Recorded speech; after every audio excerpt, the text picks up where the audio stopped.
this was the opera, we'd have a little triangle. I think that we would be ringing a bell right now.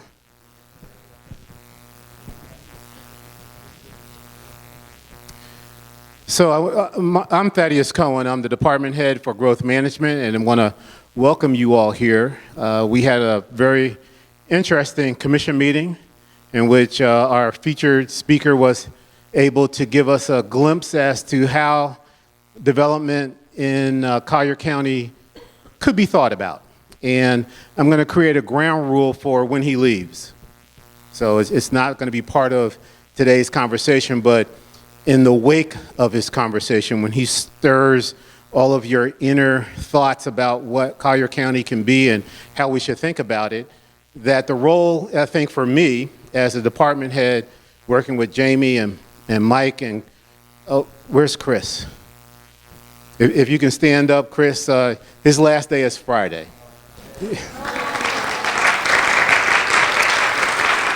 And I would have been here 2 years come August, and part of the exciting work that I've been a part of is Chris and Anita, I know she's here, Anita, who have worked on the restudies.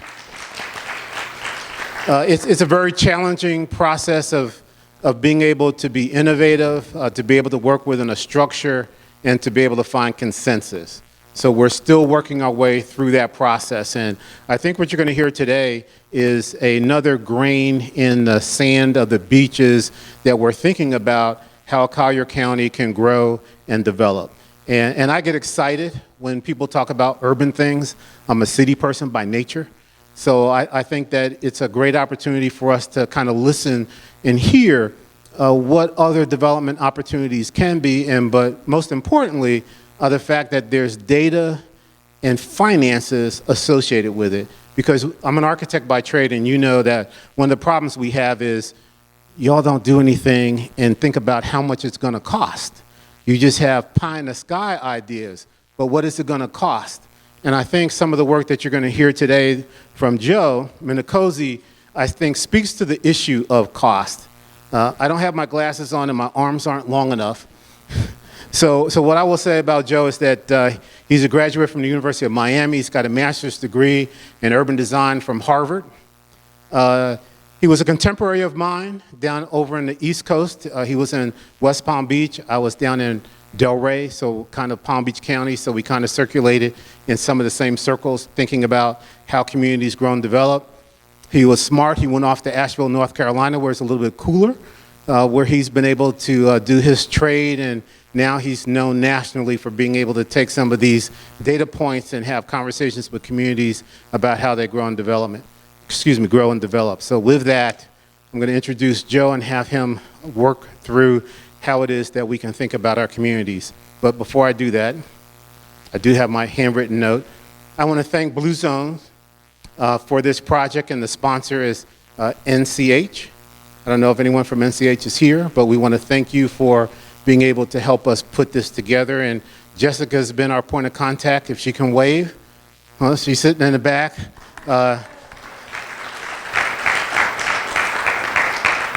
And one of the things that I think you'll see from Blue Zones, because I know that's been an integral part in Collier County, being able to help us be a more healthy community with a lot of the programs they've done in association with the hospital.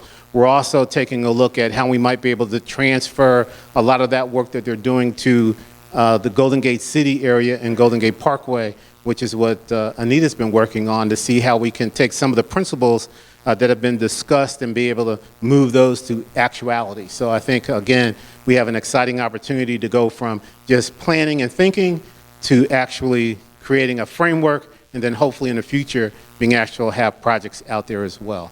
So you're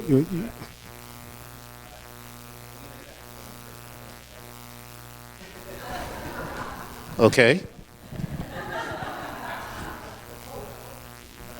Okay, so that means I won't be. No, that's okay. That's all right. That's all right. Galina, last name, Tachieva. Well, let me put it this way. You're with Platter Zybeck, correct? So I know them from work that we had an opportunity to do in the early 90s in West Palm Beach. As you know, Dwani and Platter-Zyback have been on the forefront of new urbanism. They have been able to do Seaside, which was one of the launches for those ideas of how you do form-based codes, to be able to think in terms of development, to be more walkable before walkable was fashionable. So they've been able to do a lot of exciting work, and she will be able to talk to us, I think, briefly about some of the things that they've been doing and how you can take a look at some of the issues that they've had a chance to grapple with across the country and how it can apply to here as we're thinking about our future east of 951 and what we can do in Collier County. Thank you. All right, I'm the managing partner of DPZ Co-Design. We recently changed our name to Co-Design because we are a company which collaborates and designs together with our clients and with municipalities and with our consultants. So Co-Design is a kind of the latest rebranding. So we are DPZ Co-Design. I have started with this company 26 years ago, something like that. So I have been with them for a very long time. And I am happy to report that many of the first drawings which I was doing as a not so young intern from Eastern Europe coming to the United States in 1992, actually today we can see the results of these first drawings. And I just was reminded about a project in West Palm Beach where we did the downtown master plan and the form-based code of downtown West Palm in the early 90s, and the first drawing was an axonometric of the whole downtown, which I did, and it was just interesting to remember and also to see today the city, to see the downtown and the changes which have been done. Another project which was very around that time when I was just starting with the company was in Naples. It was the Fifth Avenue South, the main street in the city of Naples. And we have some recent work here in Bonita Springs, north of here. And we sometimes go to dinner to Fifth Avenue South. And we're really happy to see that that's a different place, very different place from the main street of Naples in 1993, when it was really, one-story little buildings run down Main Street. So in many of these places, some of the ideas, some of the principles, and also the regulatory framework which was adopted, but it was many, many years ago, actually has given some fruit. But it takes a while. It is not like an instantaneous thing. You decide to do a form-based code or to start a different type of development, and it happens, right away. Actually, it takes a long time. This is what we have learned from in the business of creating places, in the business of building value out of pieces of property. And we usually talk about many different ways of doing real estate business. And one big secret, actually, which many people do not realize, is that great urbanism and designing great places is the main secret of raising the value of places. We have discovered that there are only 3 ways to create value in this business, and one is to have a big house and a big yard, which is the privacy. This is the promise of suburbia. The promise of suburbia, which actually was not it was not met in the ideal way. Today we were driving through Collier County, and what we saw is tremendous traffic, congestion. Where is the open space? Where is the calmness? Where is the beauty of sprawl or the suburbia which was once promised? It's a kind of a contradictory value. However, this is a right. This is a right here in the United States, and we, of course, we have plenty of single-family houses. We have plenty of big yards. They will remain in our repertoire. Another thing which real estate sells is a view, you know, and you get that with a big tower, with a tall building. So that is the second thing which real estate sells, you know, a view. And some kind of an amenity, whether it's a golf course, or whether it's a beach, or, you know, the view of the ocean and all of that. The third thing, which everybody underestimates, whether they're developers, whether they are buyers, no, actually the buyers, they know, because these properties actually are the highest in value. Municipalities, what they underestimate, it's the value of great urbanism. And this is what I would like to kind of touch upon a little bit today. I'm saying that it's introduction to form-based coding, but actually I'll try to be a little bit more general. Because I think that if you understand as a community, or if you come to a consensus as a community to what you want to achieve in the future together, I think that it will be an easier target. In many of the communities which we have been working recently, the main thing has been the brain drain. It's about the young people. Where are these people going to live? Do they want to come to our community? What we heard in Bonita Springs is that these young people, they live up north. They live in the more affordable places like Cape Coral and other places. They work here in your county because you are a well-to-do county. You know, you have the workplaces, the employment, all of that, but they cannot afford living here. You know, they cannot live in one of the gated communities. They're fancy and amazing gated communities. These are residential communities of high quality with all the amenities inside, but, you know, they exist behind the big walls. So where are these young people going to live? So you have an opportunity to maybe offer something different, you know, something which is more affordable for this, not affordable, but attainable for the younger people, people with professional degrees, with education, which they're starting in their life and they just have to have a place to live. So the type of communities which we're talking about are more diverse. You know, we want to make them more diverse in terms of income, in terms of age, the most important thing, because every place experiences the loss of the youth if they do not provide this new type of development, which is the walkable, mixed-use, compact community, and you have been listening probably about these communities forever. So this is just our office, you know, the way we work, as I said, collaboratively. We are not only, we don't only work directly in real estate business as consulting service, we're also a think tank. We write a lot of books, we deal with kind of innovative ideas, and not only innovation, but just to see what works for all the different types of thinking, what works in communities which are basically torn between the contradictions of no growth or like super growth, or, you know, the rights for development on my land, whatever I want, and also the environmentalists who don't want to see anything.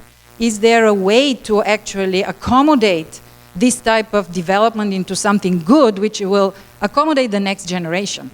I mean, I see here some young faces, but probably not the majority.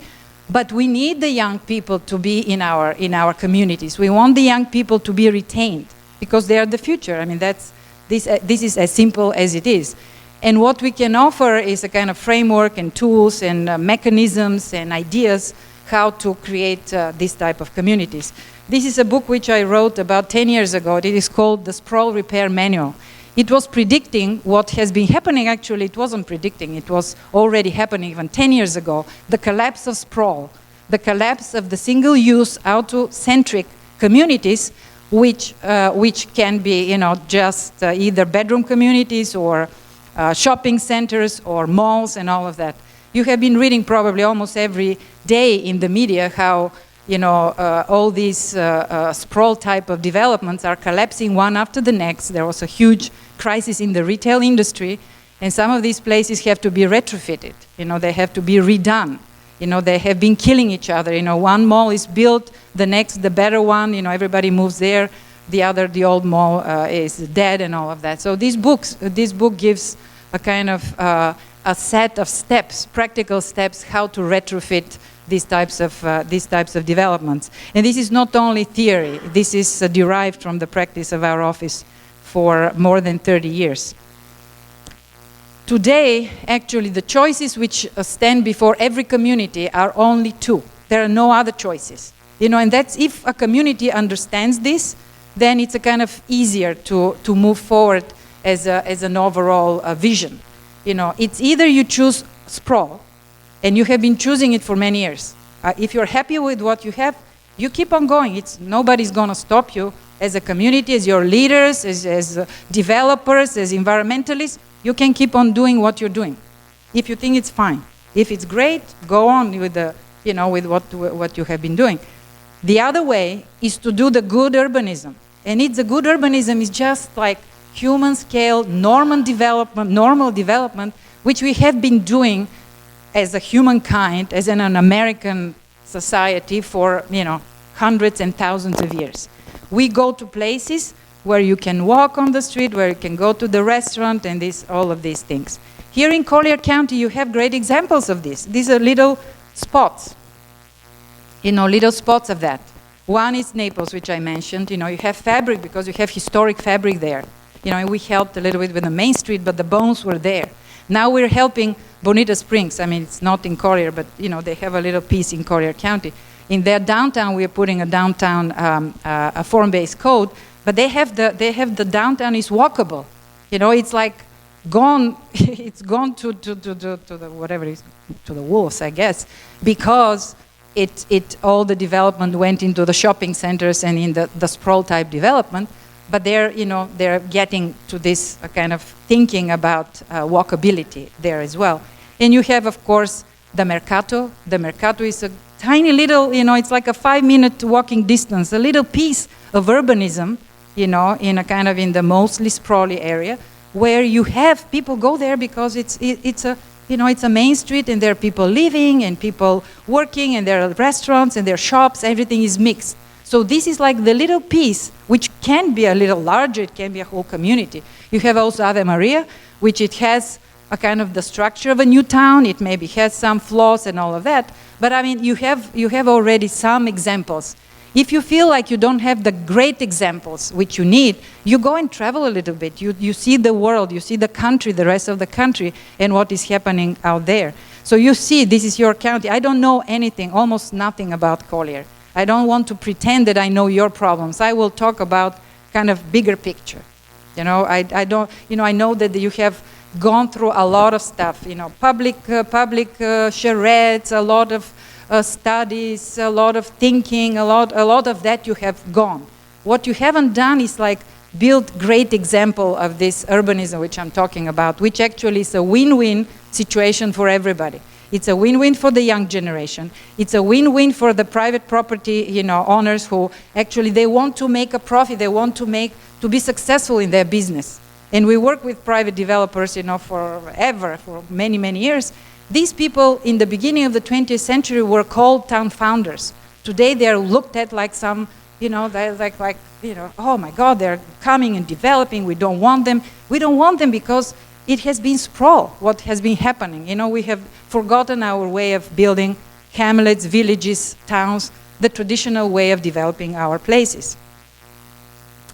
So this is your future land use. I know that there is a lot of confusion on the land uses. It's complicated. The form-based coding is about simplification. It's about taking tons of books and large documents which are overwhelmed by layers and layers of updates and simplifying them, and just putting into a kind of a physical framework the vision of a community and your leadership. These are the two types of development I was talking about. This is Savannah, and this is Somewhere, Anywhere, USA. I think this is Tyson Corner, if I'm not mistaken. So this is basically walkable urbanism and drivable sprawl. There is nothing in between. There are certain places which are hybrids, because right now we have created so much of that we need to retrofit it. And in some cases we retrofit, so it's a little bit of a hybrid, But it's like mainly we have been focusing on this for the last 60 years. The rest of the humankind and in our own history, we have been doing this. So that's the walkable urbanism, where you have squares, you have buildings, you have a whole range of building types. You have houses, you have townhouses, you have live-work units, apartments, for all the stages of your life. When you're young and not so rich, you know, you're a young family, so then you move up and you know, you basically can live all of your life in your community. Here in Naples, the walkable urbanism is, you know, probably around downtown Naples, where you have the grid, where everything is connected, where you have a range of different things happening in close proximity, in 5-minute walking distance. And here, down the road, I mean, if you go there, here, you go there, whoops, you're in pure sprawl. It's like this is the poster child of sprawl. But do you know what? This can be anywhere USA. Is it Collier County? Is it your character? Is it your place? No, this can be anywhere in Florida. It can be in Georgia, it can be in Texas. The shopping center will look exactly like that. The whatever this big thing is exactly like that. You know, some, you know, sprawling other elements. They are anywhere USA. So think about what kind of community you would like to be. Naples in '58, I mean, this is just showing how important planning and how fast actually growth happens. If you look at, you know, from 1958 to 2018, you see that everything is covered, you know, everything is built already. I said that it actually takes a long time, but in terms of, you know, the longevity of a place, it's not that long time. So it's here in, you know, 60, 70 years, you have actually built and overbuilt your county. This is basically the story, the history of development of sprawl and suburban development in America. You know, how it started. You know, the communities developed along transportation trajectories or transportation axes, like you know, railroads, and they needed to be actually they needed to be in the form of towns and hamlets. You know, which encompass basically a walkable pedestrian shed, because you had to, you know, get from the station to your house by walking, not other ways. Then you begin to, with the development of other transportation means, like the car, you know, became a very omnipresent way of going around and a kind of symbol of our freedom of movement, and the building of our highway system in the late 50s. Actually, sprawl began to become the prevalent way of development, you know, in Long Island, the levee towns, and all of that. And then, you know, this is basically late 80s and 2000, you know, which is basically the exurbs, you know, the so-called edge cities, which are outside, far away in the exurbs. And they were very popular in the beginning. They were popular for a long time. But what has happened with the economic crisis, actually, it has shown us that we cannot expand our infrastructure infinitely. You know, we cannot go and escape the next wave of development and just be further and further away, because we clog our highways, and the promise of this green and pristine living outside of the city actually doesn't happen. We are stuck in traffic most of the time.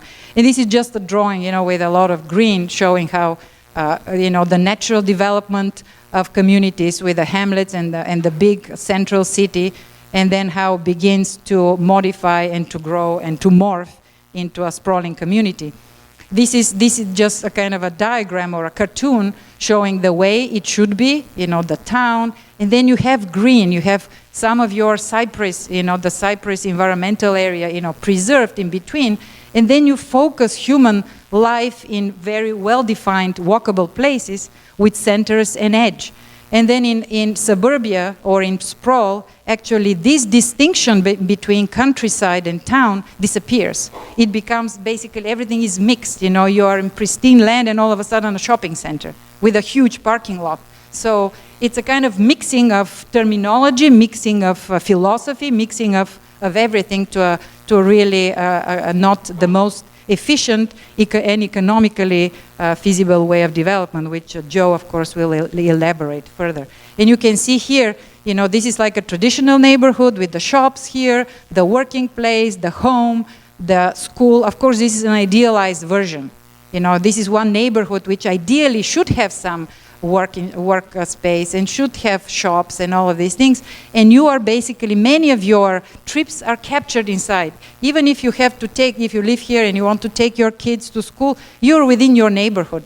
In sprawl, you have to get out of, you live here, you have to get all the way to the arterial, all the way to the school. So all the trips go to your arterial roads, to the main roads. That's why they're always clogged. And if you think that there is a building way out of congestion, building more lanes will help you, no. You have to probably Google induced traffic and learn that the more lanes you build, the more traffic you'll have, because traffic is like water. Here, everything goes into this big channel, and the more lanes you build, the more people will tend to drive.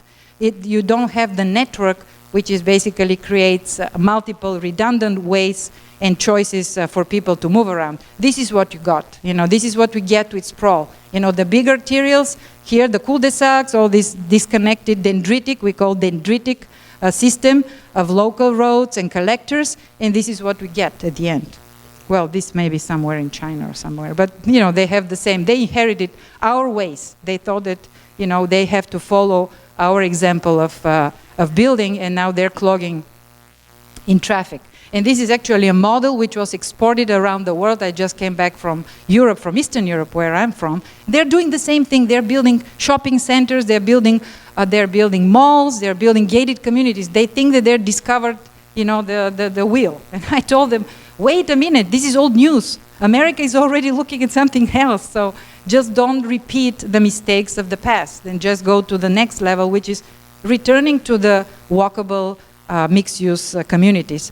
This is a diagram showing the 5-minute walking distance. These are different diagrams showing a center. Usually the commercial is happening on the edge.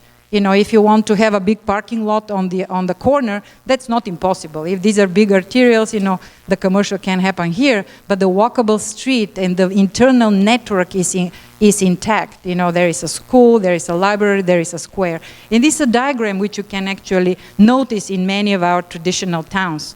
This is a 5-minute walking distance. This is 5th Avenue South, because we know it, and we know that people walk there. They park in one of the garages, and they walk because it's pleasant, because it's interesting. There are restaurants, they meet their friends there, they can, shop, whatever. There are other things to do.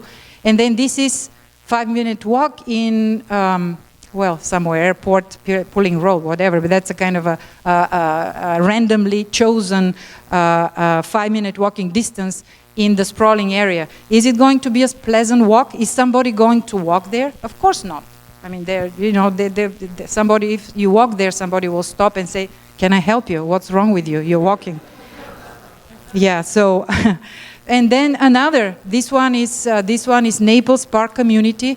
Residential community. One block is 5-minute walk. It's 1,300 feet long block. I mean, that's not the greatest planning in the world. This was a kind of took 5 minutes to plan it, It's just not the best example. And another random example in Immokalee Road. Look at that. Okay, go and walk on these roads. This is just entirely 100% auto-oriented environment. Something very funny happened to us in Bonita Springs. We were doing first the land use study for Bonita Beach Road. It's like this mega road and all these, shopping centers. It's like a sprawl, total sprawl, and then with the gated communities and all of that. There were old people there telling us, excuse me, I don't want to walk, number one. It's difficult for me to walk. And number two, I'm not going to ride a bicycle, because we're trying to maybe look at maybe some lanes and maybe some bicycles, whatever. They said, forget it, I'm going to drive my car. And we were like looking at these ladies, in their 80s or 90s. I'm like, how long are you going to be driving? Till when? I mean, it's like this is the reality. This is the reality. People can actually walk till later in life than they can drive. What about the other 50% of the population? What about the children till they're 16? And they kill themselves, that they get the thing at 16, and they become the big drivers. What about the people who cannot afford 4 cars per family? What about people who are handicapped? So we basically eliminate half of the population. What about the people who don't want to drive for everything? These are many people, and actually the good news is that the younger generation, they don't care about the cars that much as their parents or we. We are the baby boomers, My son didn't get his driving license till he was 21. And what was wrong with this guy? You know, he could walk to school because we pushed to buy a house close to his school. But many kids don't have this luxury, you know. They don't have the luxury, so they're either stuck somewhere in suburbia.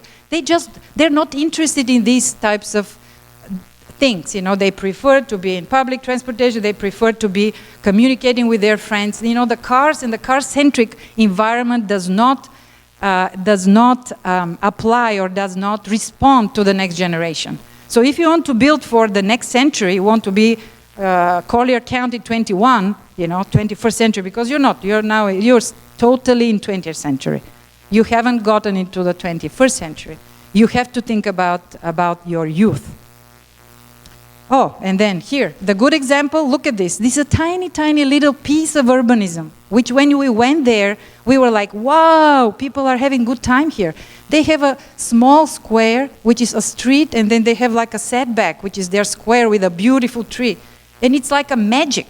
You know, Mercato is like magic because it's interesting, it's nice, but it's like a tiny little piece out of your huge Collier County, which is like the largest in the country.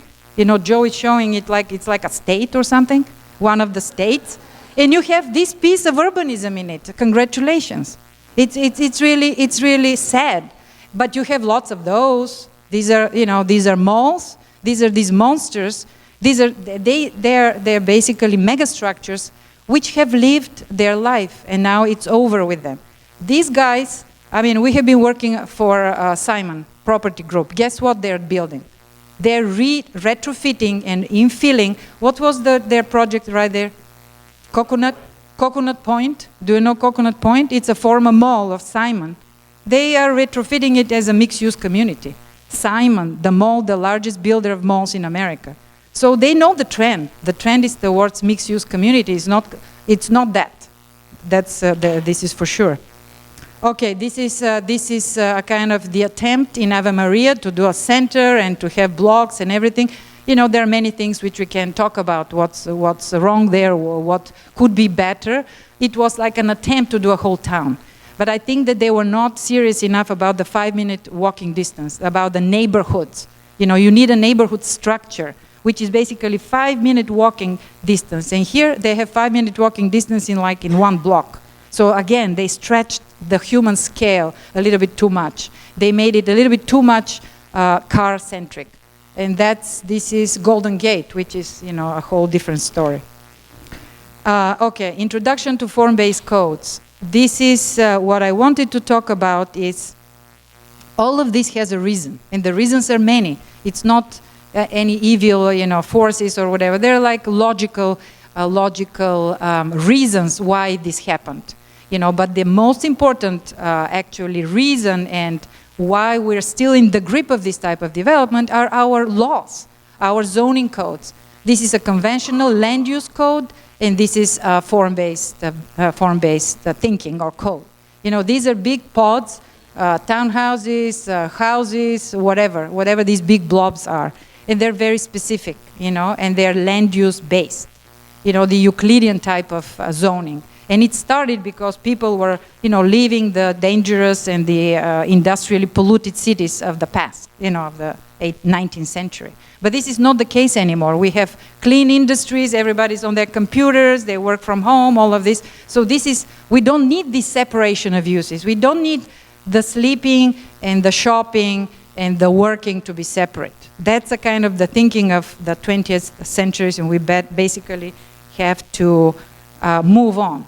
You know, a form-based code here is elaborately described. A form-based code is a land development regulation or a comprehensive ordinance that fosters predictable built results and a high-quality public realm by using physical form rather than separation of uses as the organizing principle for the code. So, put it simply, is that what matters is not so much what the building has inside, the use of the building, because we don't do dangerous things in our buildings these days. You know, there are no pipes with all the, you know, unless you're doing like a nuclear power plant, which will be in a special district. Don't worry about it. Or an airport, you know, or one of those. Or where you have a predominant use, like maybe a big university or something like this. Even there you have mixed use because they have all these elaborate, you know, student centers and dormitories, all of that.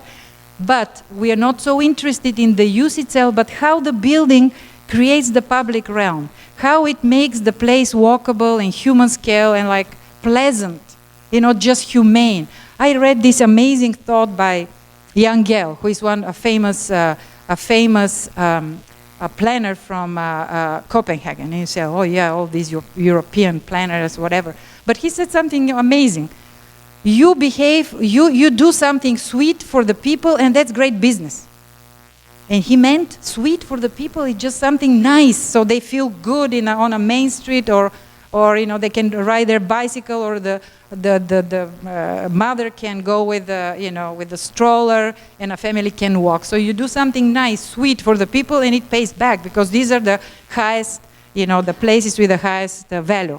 These are the multiple volumes which we usually try to avoid, and we try to kind of in these form-based codes to cluster into more compact and more understandable plain English type of descriptions of what the vision and what the form of the place is. Our codes recently have become so complicated that you need like a bunch of lawyers to explain to you what you need to do. This is basically their bread and butter. So these form-based codes sometimes displace, this type of service, but maybe not. But what we have always thought about is that these codes are also not only organizational tool. They're not only a kind of the form-basing and place-making tool, but they're also a bureaucratic tool. Because the bureaucracy, the staff, the city staff, all of that, they're there. We're not going to displace these people. We're just going to give them, the tools for a new type of development. New type, which is like the old type. The old type, which is the walkable community. Okay, so here it's like, it's how great these codes are, that we have to look at different scales. We have to start from the region to look what we want to achieve. Do you want to preserve some of the land? What kinds of developments you want? The full range of villages and towns and all of that. And go all the way to the building of the community, and also all the way to the block and the building scale. Everything matters. In this type of codes, everything matters. The size of the sidewalk, where the trees, what types of environment you want to create. It also depends on the community. These codes are not like one fit all. It's like they're very, very delicately calibrated to the local community. If you don't want to be that much, shoehorned into some thing, oh my God, form, they're going to be regulating my form. It's like, no, I don't want. I want to be more, I want more freedom. Then you turn, we say this is a formostat. Instead of thermostat, it's like a formostat. You dial it a little bit back, so it's not that heavy duty. Like, for example, you want a main street, and you say, oh, maybe we will have some, some galleries, and here we'll have 2 stories or 3 stories, and that's about it. And you don't say anything more. Other communities, now in Bonita Springs, they want us to go to all the way. No, dial it up. We want to prescribe. We want rules, because developers come and they show us these pretty pictures, and they then don't follow them. Because the law doesn't say they have to. The pretty picture doesn't mean that what you build is exactly that. So they want a little bit more specific about colors, about materials, about proportions, and all of these things. But it depends on every community, and you can calibrate as much as you want or as little as you want. These are many codes adopted already around the country. I think they're in the 600, and this was in 2015. So I think it's probably around 1,000 today. These are some of the ones which we know and which we have done. These are downtown Naples, from left to right. Downtown Naples, it has a form-based code. Downtown Fort Myers, we did the master plan and their code. Downtown West Palm Beach, downtown Sarasota, downtown Kendall, which was a retrofit outside of the big Deadland Mall. This has become the downtown for a big suburban area called Kendall. And Miami 21, which is the largest city which has adopted a form-based code in the country. Okay, so code results, just to show that yes, we do drawings and we predict certain things. We say, okay, this when you have a storefront, you have to have awnings, and you have to protect the the pedestrians with the parked cars, and you have to have pedestrian passages, and you have to have some well-defined public spaces and things like that. And this is the result in Naples, Fifth Avenue. This is in Fort Myers, Palm Beach. I just want to show you that it's not only just paper and drawings and all these dreams. You know, this was a dream in 1992. This is today. This is today downtown West Palm Beach with their central area. These are some of the methods, the methodologies which are actually ingrained in the form-based coding. This is called the TRANSECT, the ecological and the human TRANSECT. What I mean by that is that ecologists, you know, biologists, they used to do these sections through nature and study all the different habitats of flora and fauna, you know, basically vertically, but in sections. Like in the water, in the ocean, you have fish and amphibians and all these other things, and then you have these types of, you know, plants there, or whatever you call them, and then you go into the dune, and then into the hills, and all the way on the top of the mountain. And they tend, in these areas, there are like these ecological habitats which tend to be, you know, similar vertically, but they are different when you arrange them horizontally. And we said, okay, that's wonderful. What about the human habitat? I mean, we are part of nature. We are part of this whole ecosystem. If we expand this ecological transect all the way to the built environment, we see that actually humans tend to cluster similarly. And we as planners have to accommodate human desire. If somebody wants the big yard with the big setbacks and all of this and his privacy, they will be here in this area, you know. We have even rural, you know, rural development. We have suburban, we have suburban. It's not sprawl. Everything is based on the 5-minute walking distance neighborhood structure. That's very crucial about applying the TRANSECT. Then we have more of a mixed area where there is residential, but maybe with some shops, with some live-work units, some attached housing. And then it becomes even more urban, where, you know, you like to live in the apartment above the restaurant. You are in the middle of the urban environment, because people are different. And what we as planners do, instead of forbid things, and okay, you're not going to live there, we're going to move you. You know, and it's like there are all these stories and all these anecdotes, you know, people accusing us, oh, they want to do only apartments, you know. We go to Long Island, you know, and they say, there are 3 words you have to not ever mention. And what are these 3 words? Apartments, smart growth, and Democrats. And we're like, okay. And every place we go, there are different words which we cannot mention, you know. So our goal as planners is not to forbid things, but to allocate them where they belong. Because human settlements and human patterns actually can accommodate all of these human desires in different places, just in a good way. This is not something which we invented. If you study every city under the sun, starting from Paris, London, Miami, San Francisco, Washington, New Orleans, and you'll say, oh, these are very urban, but we just happen to do this. So they have this transect from the very urban to the less urban, to the less, all the way to, you know, kind of almost only residential, you know, with houses. The beauty of the American city and the American town is that it has like a very condensed, in some cases, in the smaller towns especially, it has a very condensed transect. You have like a little main street, and, you know, the church, and maybe a square, and then 2 blocks away, and you already have the houses with the big yards, and everybody's accommodated in a pedestrian walking environment. This is called the neighborhood structure, which I'm talking about. You know, not only the big cities, but every place under, every kind of walkable place from before the Second World War, when we adopted the car as our vehicle for fast movement. These are the different characters. You know, this is from around the world. Transects from around the world, as illustrated. This is trying to see whether there is a transect in suburbia. This is from my book. This is the kind of the natural transect, and the starting from nature all the way to the most urban. And in sprawl, you cannot have it, because it's like one thing happens in all these areas. It's either apartments, or it's a shopping center, it's office park, or it's some big boxes. So everything is in its own little separate enclave. So what we try to do here, just very kind of naturally, one of our interns, we told him, okay, go and find the TRANSECT in Collier County. And it's very easy to say, here, your wetlands, your farmland, your 4th Avenue, where you have, mostly residential. You have here 5th Street, which is a little bit more mixed. This is 5th Avenue South, which is like a main street. You have a little bit more, which is the Mercato. This is the, whatever it is, like a big district. So this TRANSECT actually happens in most places which have some kind of historical background beyond the 40s and the 50s.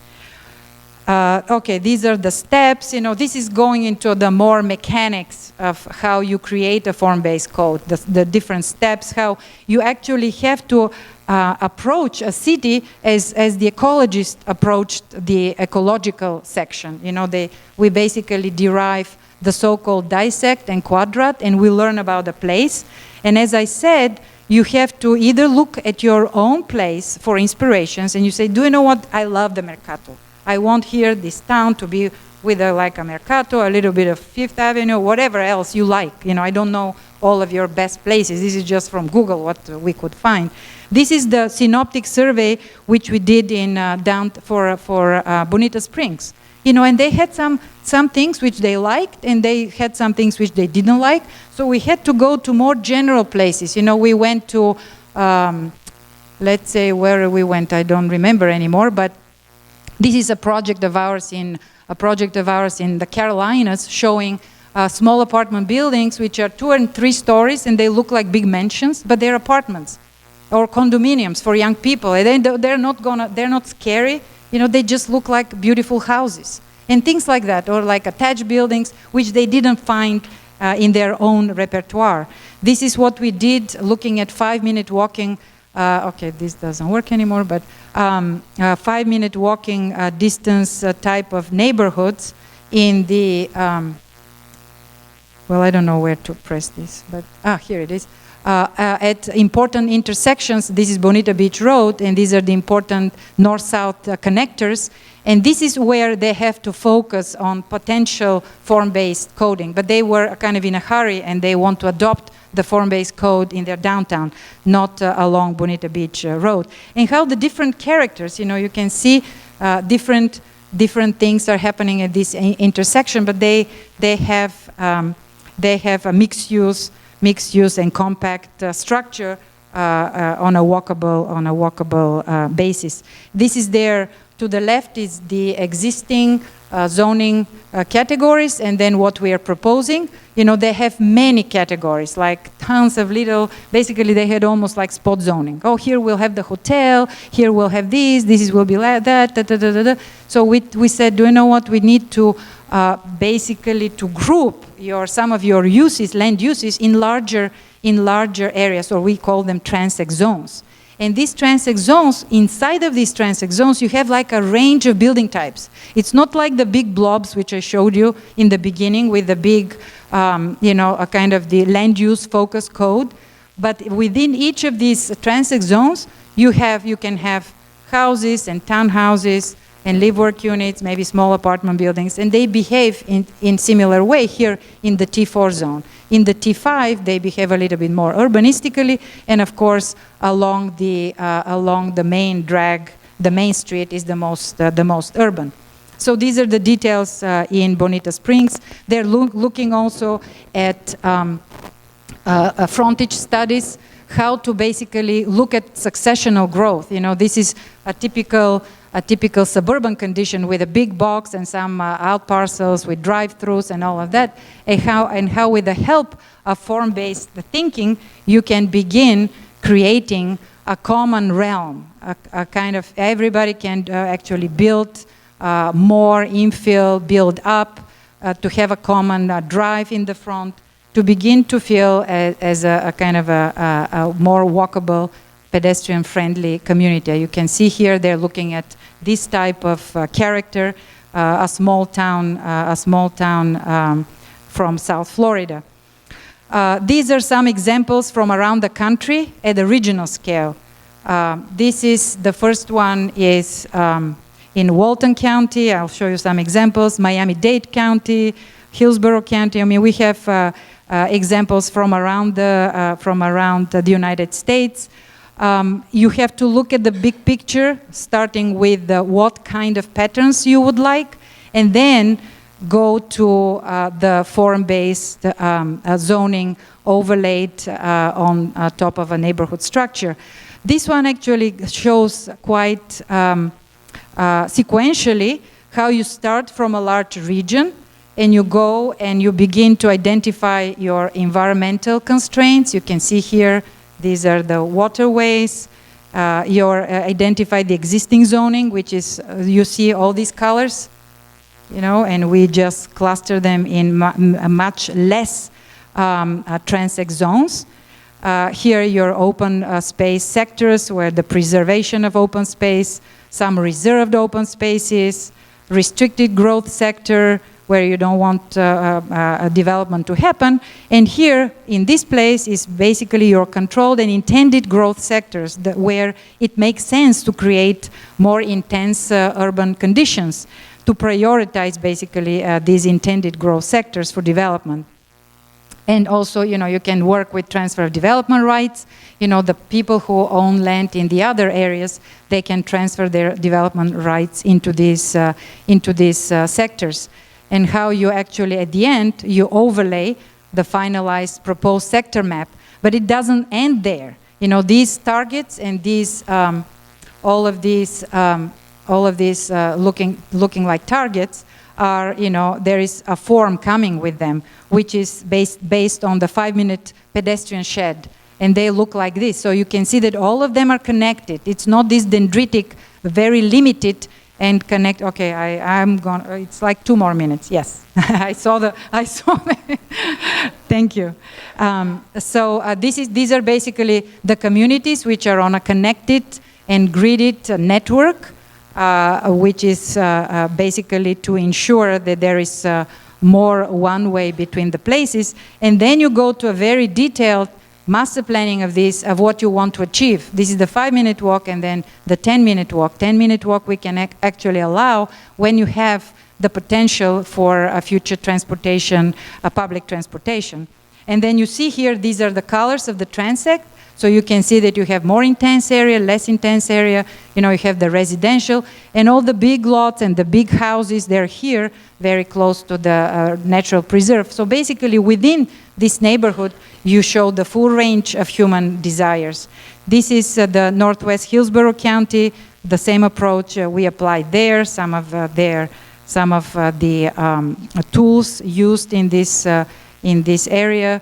You know, their repair at the community scale. This is the rural sprawl and how actually it's much better to cluster at intersections and create small hamlets and actually preserve the land for either agriculture or open space.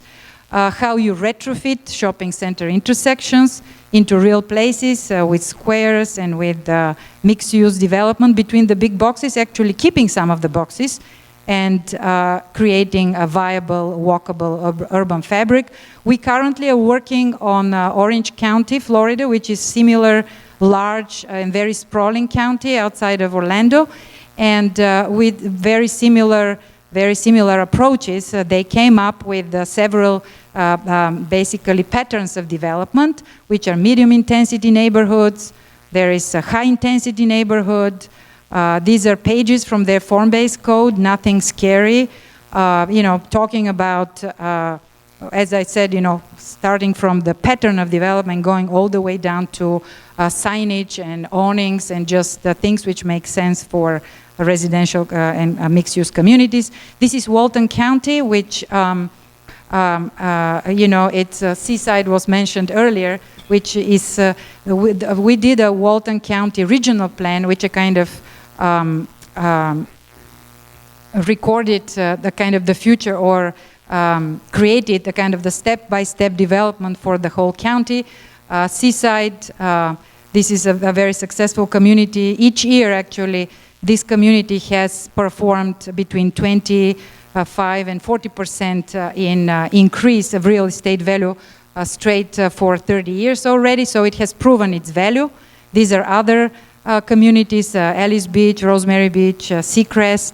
They're all walkable. They're main streets. They are, you know, you will say these are resorts, but these resorts actually show how a real town can work. These are not resorts as the usual resort, big hotel and all these amenities, everything included, but it's a real town with all building types, shops, restaurants, and places to recreate. This is ALYS Beach, and this is the 3 projects which have different kinds of form-based codes, starting from Seaside, which is the most relaxed, and then going all the way to ALYS Beach, which is the most restrictive. You know, these are some of the pages there.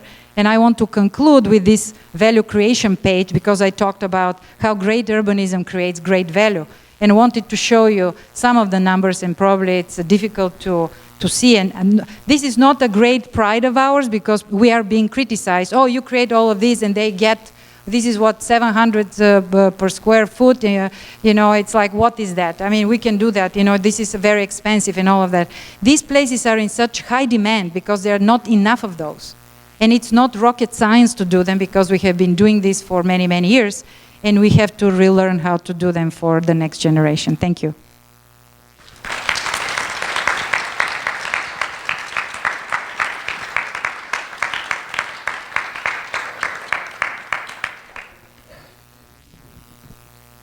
While we transition, there's a microphone in the center, and we'll take a few moments for questions while Joe sets up. Anyone have a question? Center microphone.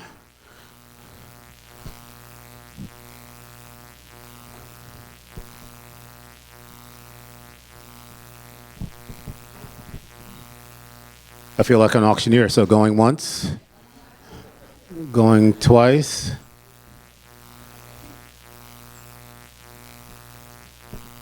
Well, I already did my introduction of Joe since I had it backwards, so we'll just wait till he starts and we'll just get going.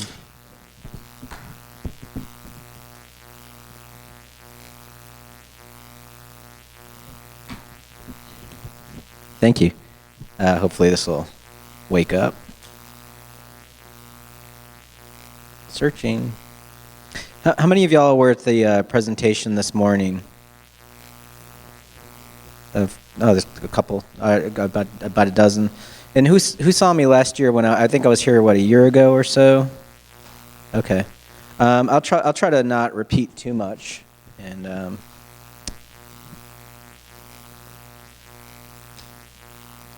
we can get this to work. I've got a dongle, I can flip it.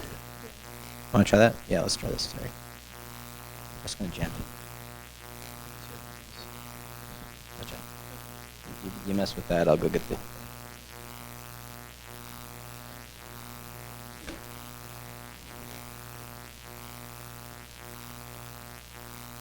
Here. Watch out.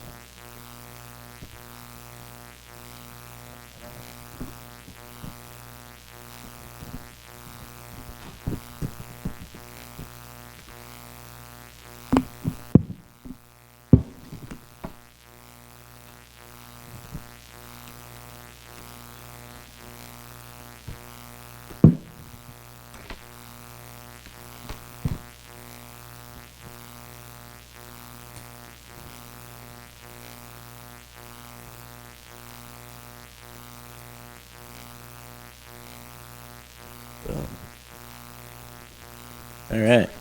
That's right. So in case anybody needs any AV help at home, I have a side job. Well, thanks for having me. This is still spinning.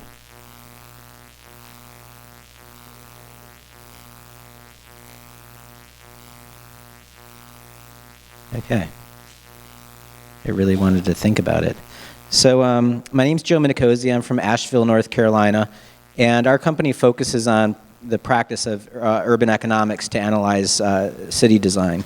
And I like to start with an analogy usually when I present with folks and try to make things simple. Just for full disclosure, I did go to the University of Miami and was indoctrinated by Liz and Andreas from Duane Plater-Zyberk in the pattern of cities. A lot of what you saw that Galina presented here is how we've got amnesia about how we look at cities, and a lot of truths are in the path of how we've built cities over time. But for me, the aha moment was traveling to Rome, Italy, and I grew up in Rome, New York, and I saw Rome that was alive, and my hometown of Rome, New York was dead. And I saw that it was a pattern, it was a DNA. And the easiest way that I analogize it is I have a pattern in a DNA. So this is how I started my life when I was 3 months old, and this is my trajectory, that I'm gonna be Papa, whether I like it or not, right? Or more importantly, I spend my life looking at this guy, again, when I had hair. So I'm genetically Italian, there's a lot I can't change in that, but we also have a genetic predisposition to heart disease in my family, so I have to exercise and eat right and do all of those things because there's a lot in that DNA that I can't change, right? Y'all get me? This is essentially, as you ask these questions about Collier, and as Galina has shown, what's your DNA, and what are you doing to change those habits or understand the costs of those habits as they play out? So I'm going to give you a lot of data behind all of this, but ultimately this is the analogy that I want to leave you with, is ask yourself questions about, is this something that's truly genetically to us, or is this a habit that we've just adopted that we can change? So Asheville, if y'all know where Asheville is, I'm basically 4 hours northeast of Atlanta. Beautiful setting, bluegrass mountains, bluegrass music. We're 90,000 people. We have 40 breweries. If anybody wants to do the math on that, that's about 2,500 people per brewery. We drink a lot. And like any quirky little mountain town, we have men dressed as nuns on tall bikes that eat fire. It's your typical place. Well, it didn't start that way. Asheville actually cratered in the 80s. And these are shots of downtown Asheville from the 1980s. Or 1990s. That's a 1996 Chevy Celebrity right there. But we had the bones of a city that we just basically neglected and walked away. We modernized like every other American city, but this was an opportunity to fix this. But like a Greek choir, anytime somebody tried to talk about urban environments, we'd always hear, that's not what the market wants, that's not who we are, we're rural mountain people, that's not us. No one would fund it, there was no banks that would support it, no developers would fix anything. I worked for this developer, Julian Price, who created this company, Public Interest Projects, was a for-profit real estate development company to fix buildings and start businesses downtown. So basically we saw all of these things as assets to enjoy in the community. So this is one of our buildings before, and when you strip off this stupid aluminum panel, this is what's behind it. This is housing. These are 400 to 600 square foot apartments that we built or fixed in that old hotel. So let me ask you a market question. Who in this room would live in a 400 to 600 square foot apartment? Show of hands. Okay, about 10 people. Show of hands, who in this room has lived in a 400 to 600 square foot unit? That was our marketing survey. Rather than look at what we were, who we were, and what we wanted, we thought about the whole aggregate of what our society is. These are only 28 units. Surely there's 28 people that are recently graduated, recently divorced, new to town, or just want to downsize. In development world, this is called a home run. This is 99% leased up ever since. But this is how cities build themselves. It's a diversity of market types. It's a diversity of housing types. And it's that unit downtown. There's still suburban stuff in Asheville. But what we found is that people weren't talking about the data of what cities were. They didn't understand what cities were from an economic standpoint. So here's what's going on in downtown Asheville. If you look at downtown Asheville as a taxable value portfolio, so we're a $15 million investor inside a $100 million portfolio. Asheville didn't get a new building downtown until 2008. So just by fixing up those derelict buildings, this is the asset potential of our community once you start uncorking those upper stories. So all that value was sitting there, just wasn't being used. Now to show you that it's not all love and roses in Asheville, these are actual campaign ads from the 1990s with this guy complaining about the city doing streetscape projects and public investment to do urbanism. So basically, streetscape projects, a parking garage. I mean, look at this poor guy's crying. He's so upset with past council decisions. And so it's like, all right, $26 million is a lot of money, right? I don't have $26 million in my pocket. So let's do some math here real quick. If you invest $26 million on a $100 million asset and it yields $430 million of private investment, is investing 26 and yielding 430 a good return on investment? Yeah. Why do we listen to Chris? You know, it's like we tend to listen to people with what they think is happening. We just don't look at the facts of what's actually happening on the ground. So do the math, look at the data, and see what's happening. You can tell me what the market wants. Show me the data behind it, right? So what we found is that here's our city, which is essentially a very big real estate development project that wasn't functioning in a way that it should be. So this is, if you just look up the word incorporate, we see that incorporate means, and this is out of Oxford Dictionary, to constitute a company, a city, or other organization as a legal corporation. We're a $15 million real estate developer sitting inside this really large real estate development thing called the City of Asheville. It's right there, it's incorporated, right? We have a board of directors that run this $13.8 billion real estate development company called Asheville, which sits in a $30 billion county, which sits in a state that's incorporated, and heck, our country's incorporated. You know, Joe Biden was on the Stephen Colbert Show in 2016, and he said this: the United States is the largest corporation in the world. And I'm such a nerd, I looked it up. This is the U.S. code that lists us as a federal corporation. It doesn't say we're a capitalist corporation.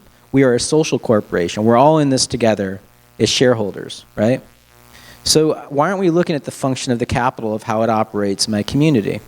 So at $13.8 billion, my city is worth, 6 times the value of Ted Turner. Do you think Ted Turner wakes up every day and makes all of his decisions based on Facebook? Of course not. He's looking at data, right?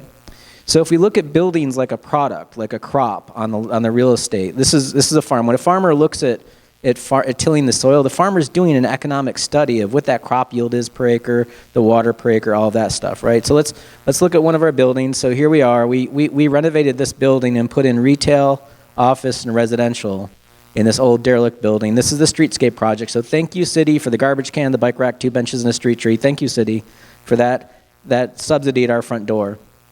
We took the taxable value from $300,000 to $11 million. So the taxes y'all get just shot up 3,500%, right? That's the value of that investment return. Do y'all have a 401k plan that grows by 3,500%? Wouldn't you like that? This is our community's wealth. Go out and buy 3,500% more garbage cans. We don't care. How do you grow your community's wealth? And people like, Joe, come on, man, that's not fair. That's $11 million. We've got this Walmart over here at $20 million. Fair enough. That's double the value, right? But that took 34 acres of my corporation to make that happen. This little guy here is on 0.2 acres. That'll fit in most of y'all's front yard. So that's not a fair way to look at it, because you're not taking your land, which is the only thing your corporation is entitled to match or to measure, and doesn't understand what the cost of that land is. So to make it apples to apples, and you say, well, what's the per acre yield in taxes between these two things? This is the per acre tax yield. Do you want $6,000 an acre, or do you want $600,000 an acre? That's numbers. Here's the retail taxes. Do you want double the retail taxes? Who would have thought a furniture store and a tattoo parlor would produce more retail taxes than a Walmart? They do. What's the numbers?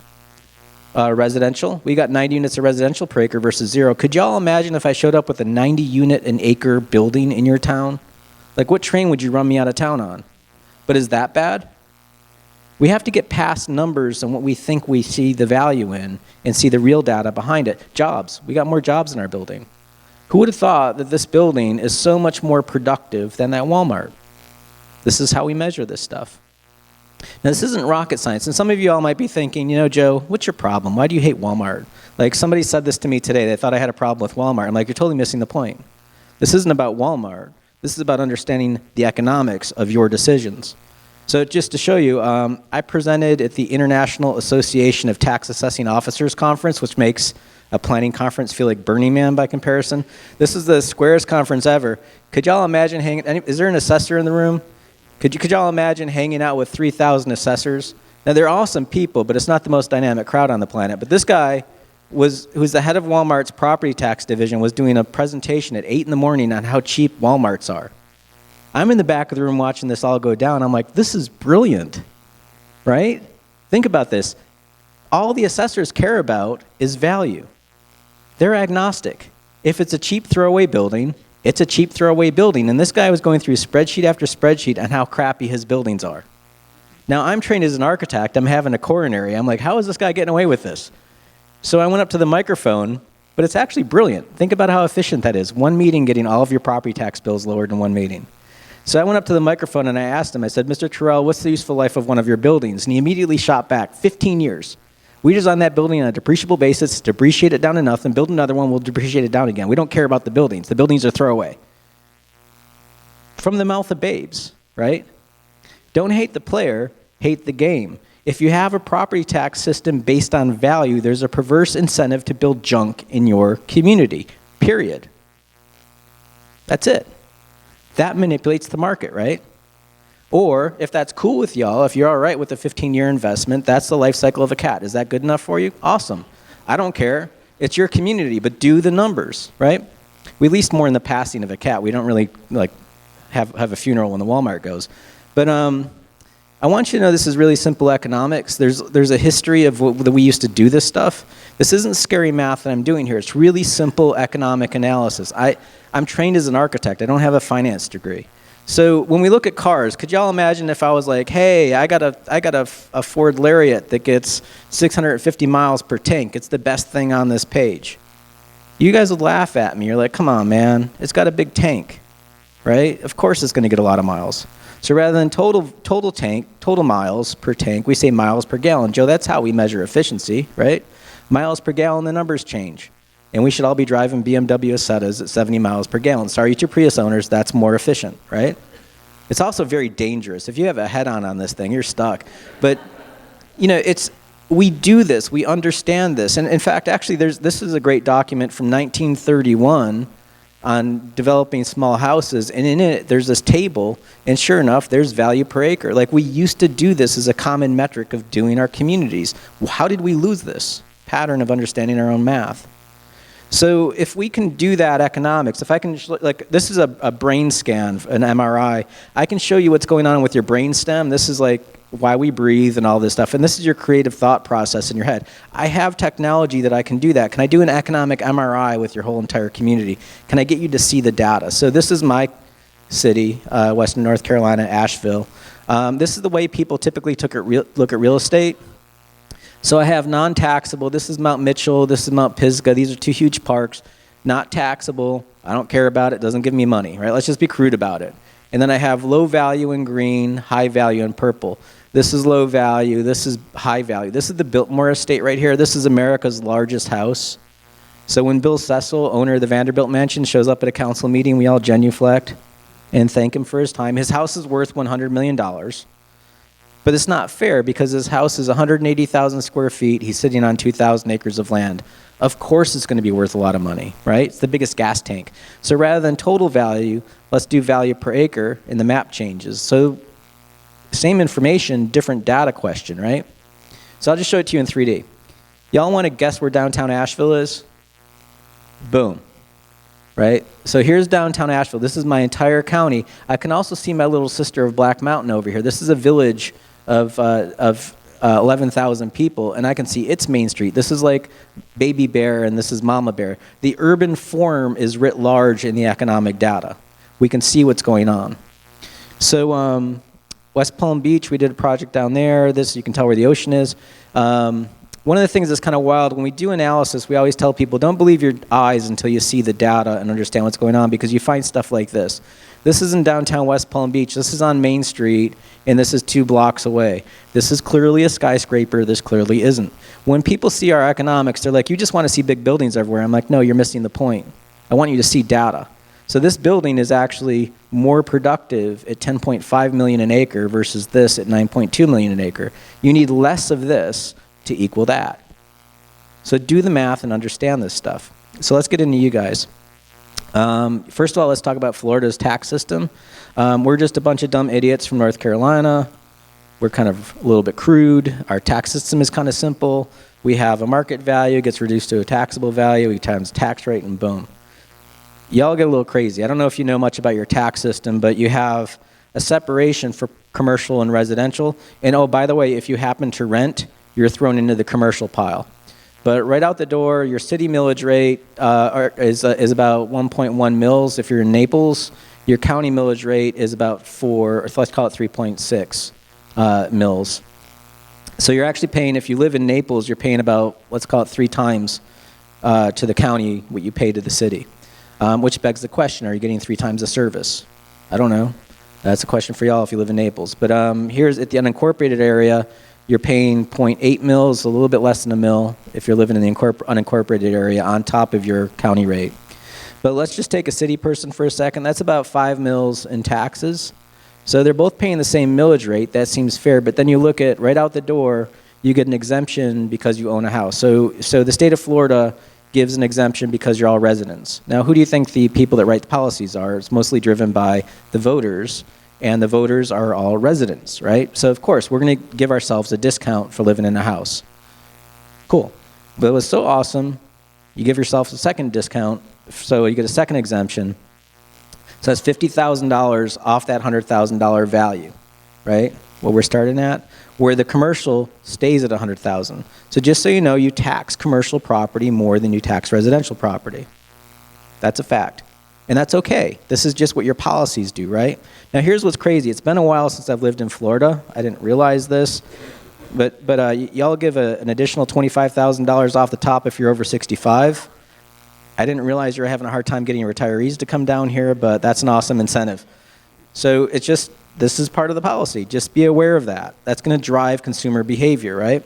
But anyway, putting that aside, basically the city resident in Naples is paying about $200, $230, let's call it $240 per 100,000, and the commercial property is paying about 2 times that per 100,000, and that's the way that system works.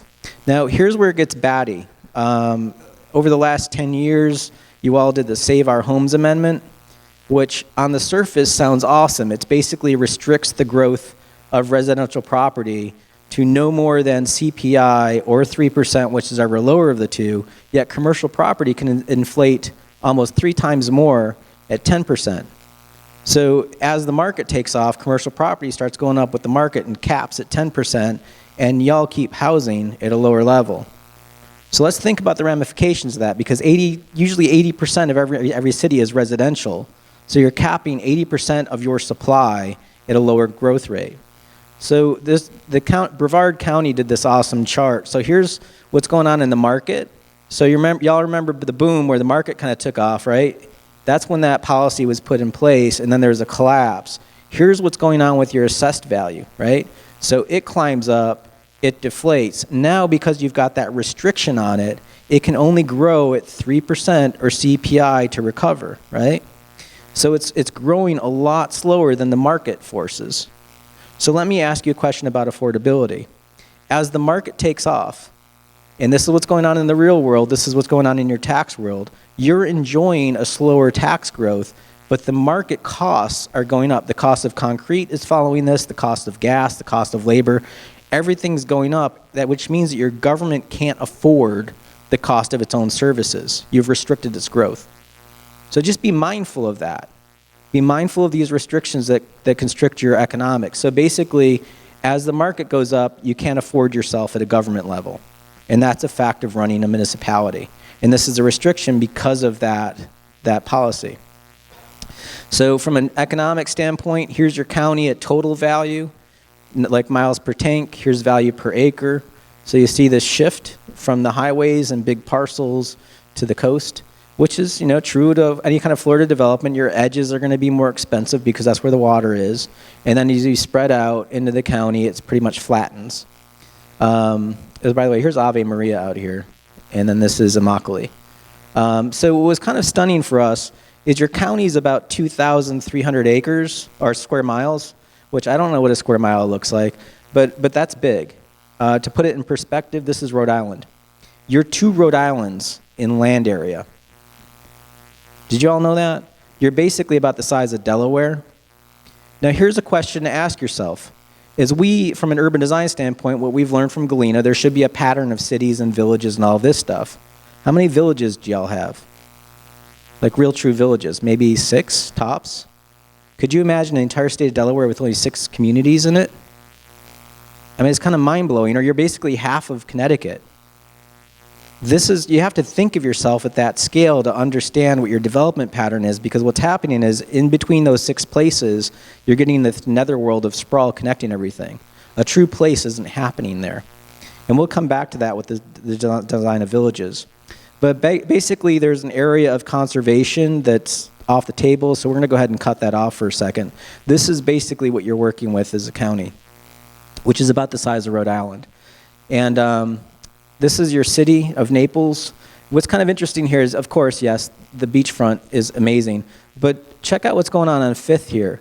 that the valuation of Fifth is holding its own on Fifth Avenue with waterfront, and it doesn't have that amenity. So that, and Galena has talked to you about the fact that that place was on its like last leg in the 90s, and it's turned around. This is looking into the downtown. You can see this huge shift into this area. So it's like, well, why isn't this place working? And most of this is because of the north-south cutoffs of the streets there. So this is Ave Maria. This doesn't look so great, but part of that is in the downtown, they have massive parking lots around the building. So if you just cut off the parking lots, then these things pop up a little bit more. So the form is there to start the genetic material to grow this up into a village, but it has some issues to work with. Your county is about 70% non-taxable, which is on the high end because of this whole area out here. When you cut that area off, it's down to about 15% non-taxable, which is on the low side. A county is typically around 30%, 20%, somewhere around there. So you can bump that up and still be okay. Your city's about 30% of Naples is about 30% non-taxable, which is about average for a city. Asheville's 44%, or sorry, our downtown is 44%. Our city is 35%, but we have a university in our city. And then this is the downtown at 32%. So just being aware that government land, churches, those are all non-taxable stuff. So you have to carry that freight, but that's part of your civics, but it's also be mindful of where you put that. So your city of Naples is inside the county. It's about a footprint of about 2% of the county's land area. It's producing about 27% of the county's property taxes, which is pretty productive. That's like a 1:16 ratio of productivity. So imagine having 100 people on your floor at a shoe shop and one person's responsible for 16 times the sales. How would you treat that individual? You know, this is about productivity. You're all in this county together, and they pay county taxes too. The downtown of Naples is barely shows up inside the city of Naples, or sorry, 6% of the city's land of Naples is producing 5% of the city's value. So it's actually less productive than a lot of Naples. Naples is very, very, has a high level of value. But let's not neglect the fact that Naples downtown is in the county, and it barely shows up at a footprint of 0.1%, but it's producing 1.3% of the county's property taxes. Now that may not look big as you look at these two pie slices, but that's a 1:13 ratio of productivity of downtown Naples to the county. This is a model that can be replicated. You're not going to get the high value of Naples, but you'll get the value nonetheless through density. And that's a point I want to come back to in a second. Is this all too nerdy for you all? Are you good with this? From a retail tax standpoint, this is the way your retail taxes produce. Downtown Naples area is the highest, most productive part of retail in the entire county. And you can see how much it dwarfs everything else. When people see these models, there's like, Joe, this can't be true because the Target's over here, and the Target, every time I go to Target, I spend $100. It's like, well, that's fair enough, but how often are you in Target doing that transaction? Once a month? How often are people in downtown doing those smaller transactions? That's many times a day. So don't believe what you think is happening until you see the data to understand the productivity. Now also, people get distracted about retail transactions when you blend it in with the property. So here's retail, here's what's going on with property taxes. In Florida, y'all should be paying more attention to property taxes than retail taxes. Plus there's so many shifts going on in the retail marketplace, but you can control what's going on at a land use perspective through zoning. We can't really control retail transactions. So it's not that much revenue compared to the property taxes. So from a building typology standpoint, you've got Walmarts, you've got a bunch of them. You're averaging about $550,000 an acre in your Walmarts. So we'll put this down here as a control subject just so you can see it. So that's 550. Here's the Home Depot at a little bit more, at about 580 or 590. Here's the Naples South Plaza at 570. And check this out. The strip mall in Immokalee is actually more productive than this and this. Who would have thought? You know, and I was talking with Anita about this. She's like, well, how is that? And I'm like, well, it's got a whole lot less parking. When you have more parking, you're actually giving a discount on the land at that point. And we'll come back to that. So here's your Target at 760, your mall at about 1.3, and your Good Mall at 2 million. Your housing, you actually have a house, one house that's about $34 million an acre, which is kind of wild, but it's just one of them. Most of your housing is down here at about 750, which is high. You have high housing value here. But when you look at multifamily, your average for multifamily is more than that, at about $1 million. Would you have thought before you walked in here that your multifamily is actually more productive than your single family? It is. That's the number. Now remember, it's paying more taxes too. Because of that, it's seen as a commercial product and not a residential product. When you get into Mercado, now you're at about $4 million of value per acre versus the Walmart at $500,000. And again, if you just start stacking stories, you're essentially stacking your dollar bills on top of each other. This is how you create value. When you get into Fifth, then it starts to get crazy at $24 million, $25 million for the Little Lux. This is Naples Square, which is an infill product that's part of the form-based code at about $28 million an acre. This one was kind of wild at about $29 million or $28 million an acre. And then this at 30. And these are high numbers, I get it. But you also have these things that are super high numbers at 57, 64, and 83. So those are really, really potent buildings where they're also right on the Gulf. I get it. They're potent. So let's think about this for a second. This building at 3 stories, right, at $28 million is half as productive as this thing, and this thing is 17 stories. So if you just double this building to make a 6-story building, it'll be as productive as this on 1/6 the height. Did y'all get that? You can have high potency with low rise. And then there's like this building here, if you had less than half an acre of that building, it would equal the 14-acre Walmart. If you have 2 acres of the Inn on Fifth, and this is a good hotel right here, the Cove Inn, if you have 2 acres of this, it will equal the 5-acre that. Right? These are all apples to apples. If you have 1 1/4 acre of the Mercado, it would equal the 9-acre South Plaza. How you use your land and the typology of buildings you put on it has a direct effect on your pocketbook. The Little Lux, less than half an acre of that would equal the 14-acre Costco. And just to show you it's not all just downtown Naples buildings, let's take the strip mall at Immokalee. If you had 6 acres of the strip mall at Immokalee, it would equal the 13-acre courthouse shadows in Naples.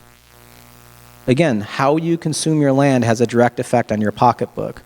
So when we talk about density, this is a duplex right here on I think 4th Ave, or sorry, 2nd Ave, and this is a quadplex townhouses right here that's on 3rd.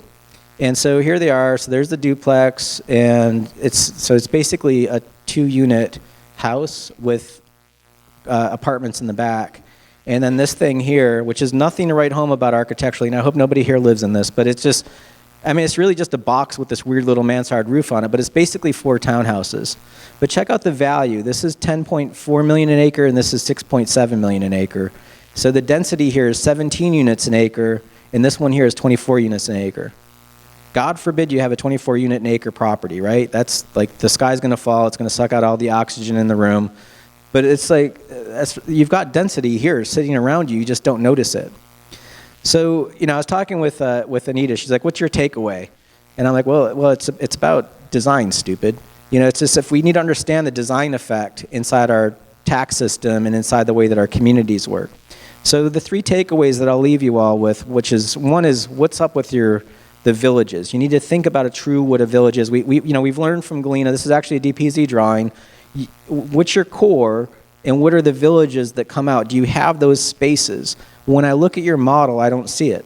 You've got maybe Ave Maria and Immokalee, but a lot of this stuff is just a continuation of the same thing. And where you see green in here, imagine if you just keep on replicating yellow through this. You have all that infrastructure cost with no valuation that comes with it. So when I look at my community, I can see there's the prime, and then I see village, Weaverville's up here. I see the villages floating around here, and this is West Asheville. This is actually a community of low wealth, and look at how productive it is. This is a community of high wealth, and it's less productive. Again, you can let the data see what's going on. So when we saw I don't know if you all know the RSLAs and the RFMUDs. These are policies that you all have to create villages, and you all will be talking about it. It sounds like you're going to be talking about it for a couple months now, maybe in October. But when we looked at them, we're trying to figure out, well, are they giving you what you're intended for a village? Well, first of all, you have a very low dwelling unit count. So when you see that, that may sound good, but there's a value relationship to that. So I'll just show you, when you start increasing that, watch this number over here. So again, for 2,500 acres of a development, this is at 2.5 dwelling units an acre, and we start to build up a core, so you have like, you know where our main street is basically. Now it's up to 736. So if you use the TRANSECT that Galena was talking about and build some of that mixed use, you start to see a rise in value. Now it's not going to happen everywhere, it's just in the main street spine. So this is when you go up to 4 units an acre for the overall thing. Now you may have higher density in here, but this is just talking about the average. So let's put them side by side. 0.5, 2.5, and 4, we go from let's call it 200 million to 700 million to 1 billion. That's a huge steps in value as you add that density. Now it's not to say that y'all need to live there. There might be product that you might like at the edge or in this middle ground, but there's going to be a market for folks that are on that side as well. Remember that question I asked you about who would live in a 400 square foot apartment? We all have been there at one point inside our market. So knowing the TRANSECT is critically important in understanding that this is all about keeping balance through your system and having all of those different typologies and different uses through the system. Again, another 20-page iBrick drawing to explain it.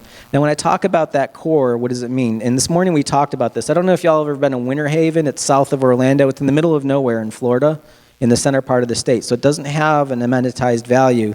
Yet back in the 1920s, this little, it's basically an orange farm town. They built a main street in it. So this is kind of genetic to how we built cities. So here's one of the buildings. This building is totally empty. So let's just take these two buildings.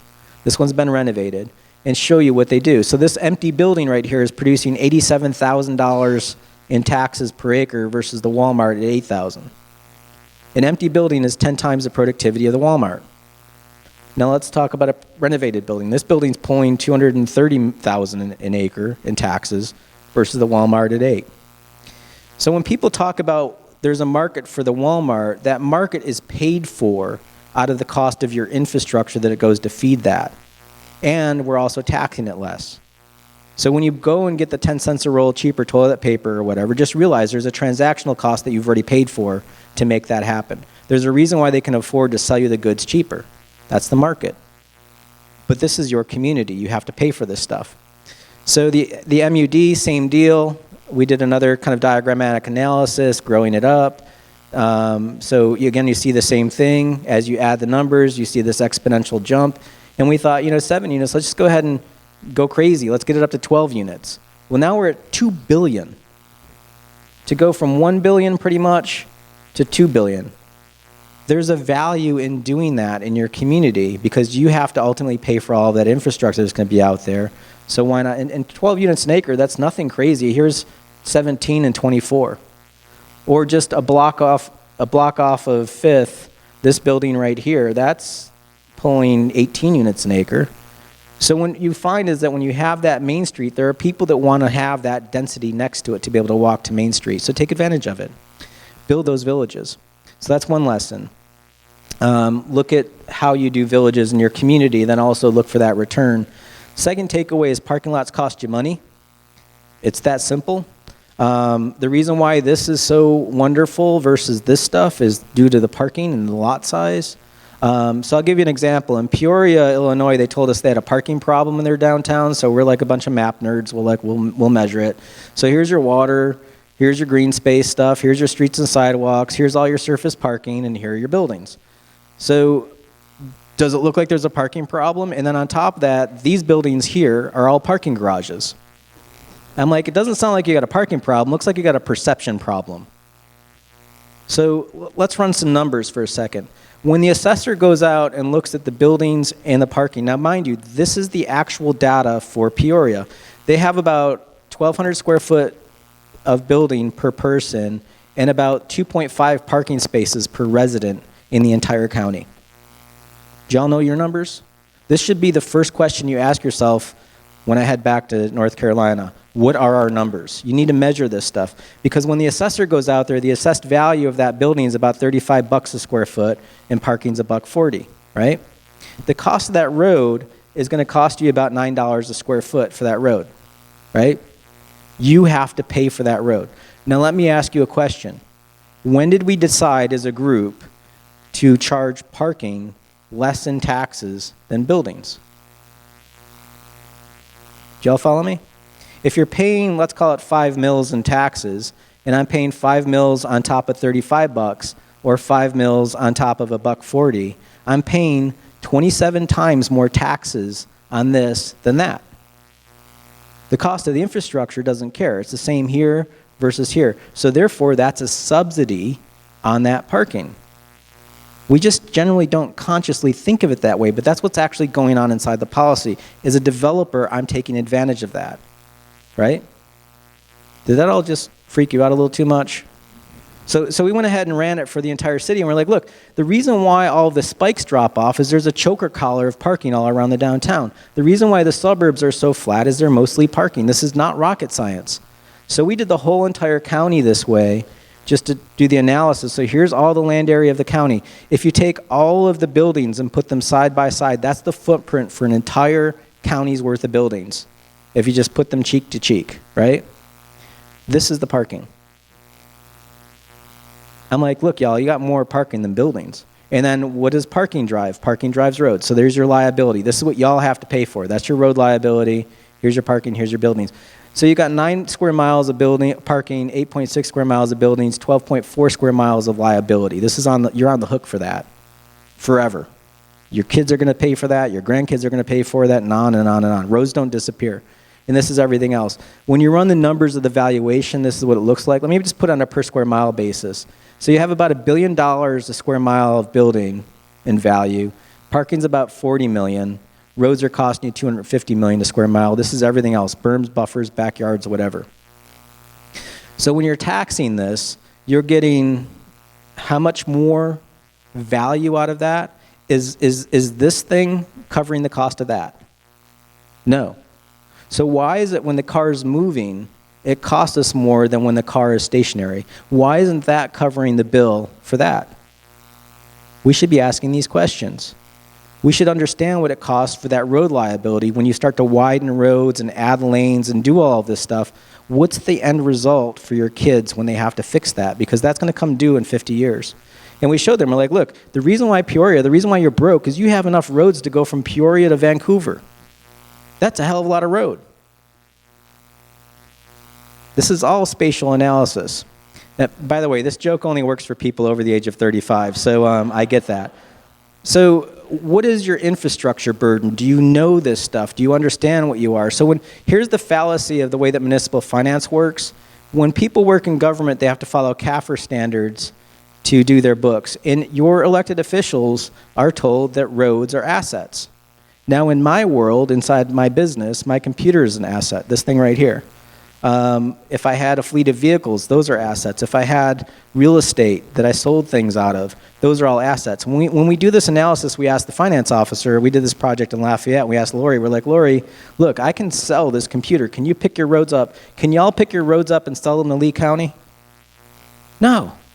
That's a liability. Why are you not looking at it like a liability? If you did, you'd see totally different information. So we looked at your roads. This is the amount of roads you have in your county. We'll go from Collier to San Francisco. Did y'all know that? You want to add another lane now? It's just what your county owns. This is everything in there. Your city, your state, your federal, all of it. This is just what your county owns right here. That'll get you to Houston. That's a lot of road.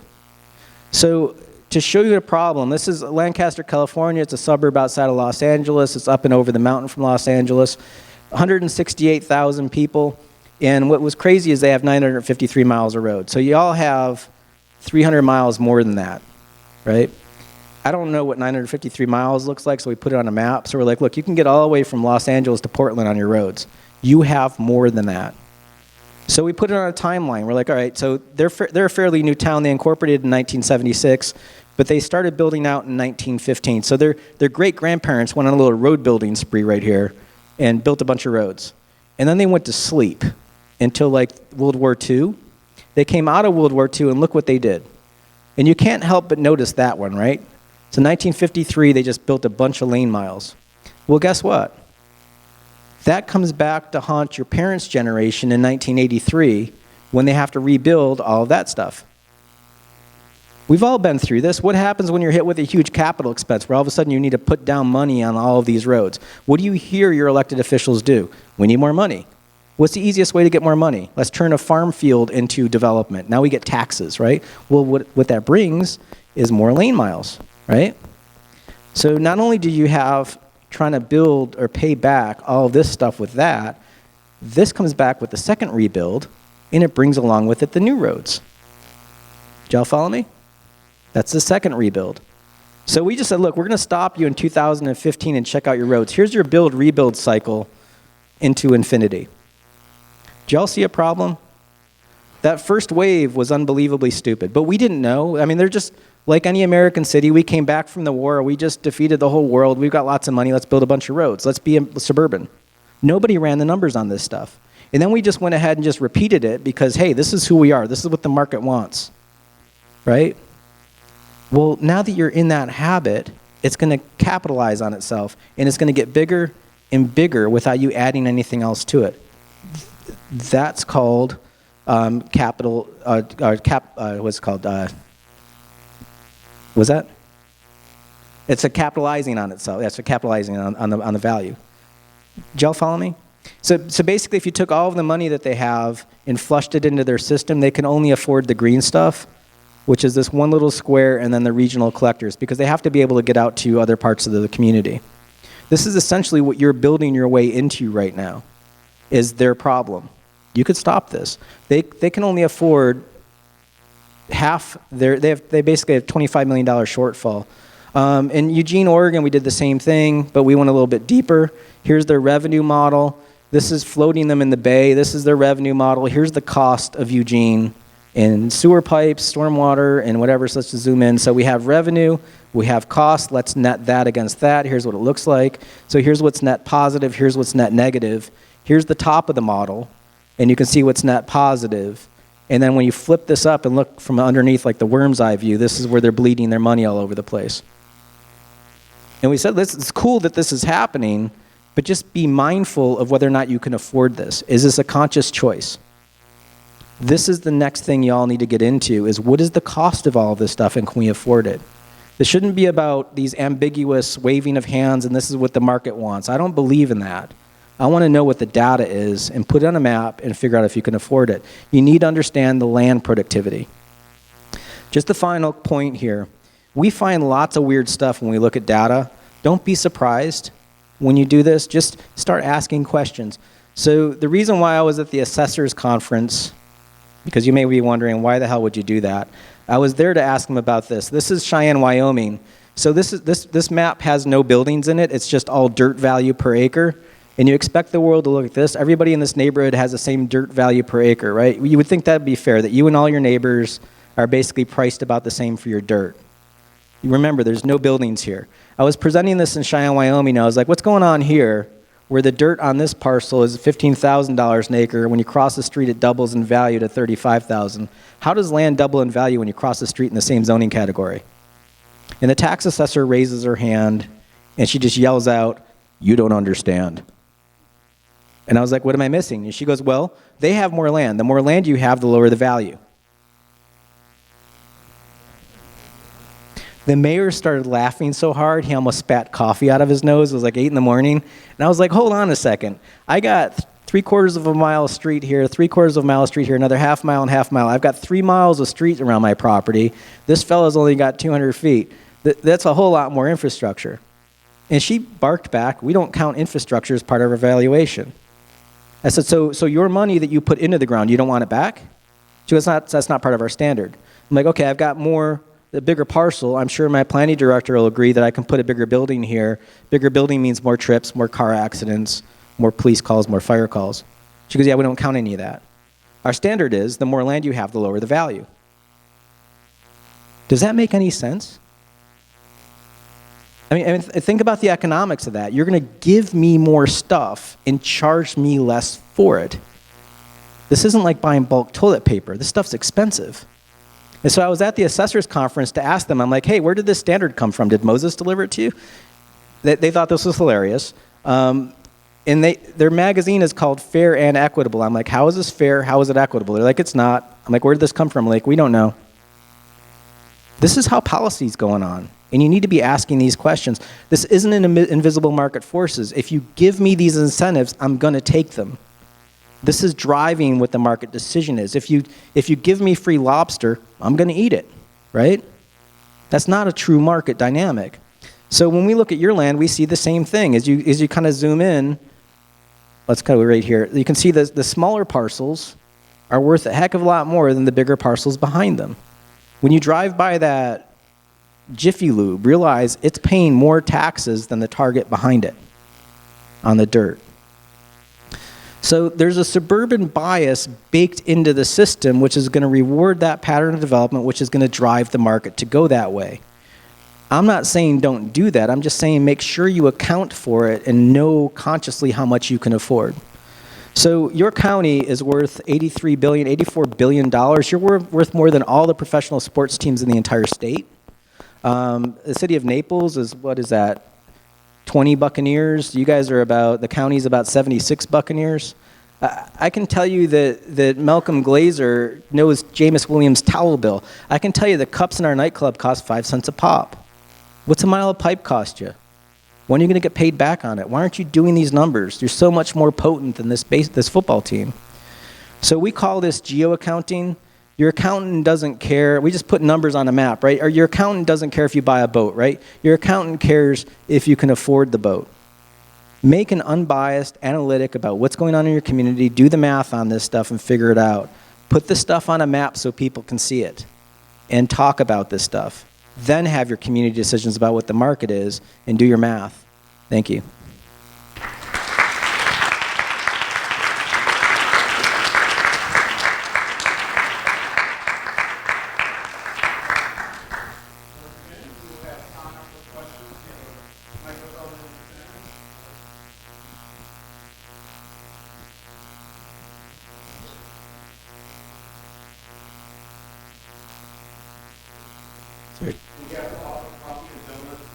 I had to bribe.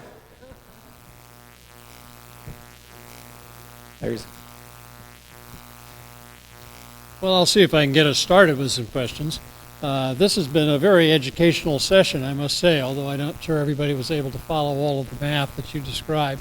I hope there's a cookbook somewhere that will make it easier for folks to do the sort of assessment that you have described. But from my perspective, it seems to me that the only way we're going to get anywhere new is to try something new. And I think that's going to require a very cooperative effort between all the factors that are involved. I think the landowners need to be major league players, obviously. I think the environmental community needs to be in there. Certainly the town, the planning people need to be in there.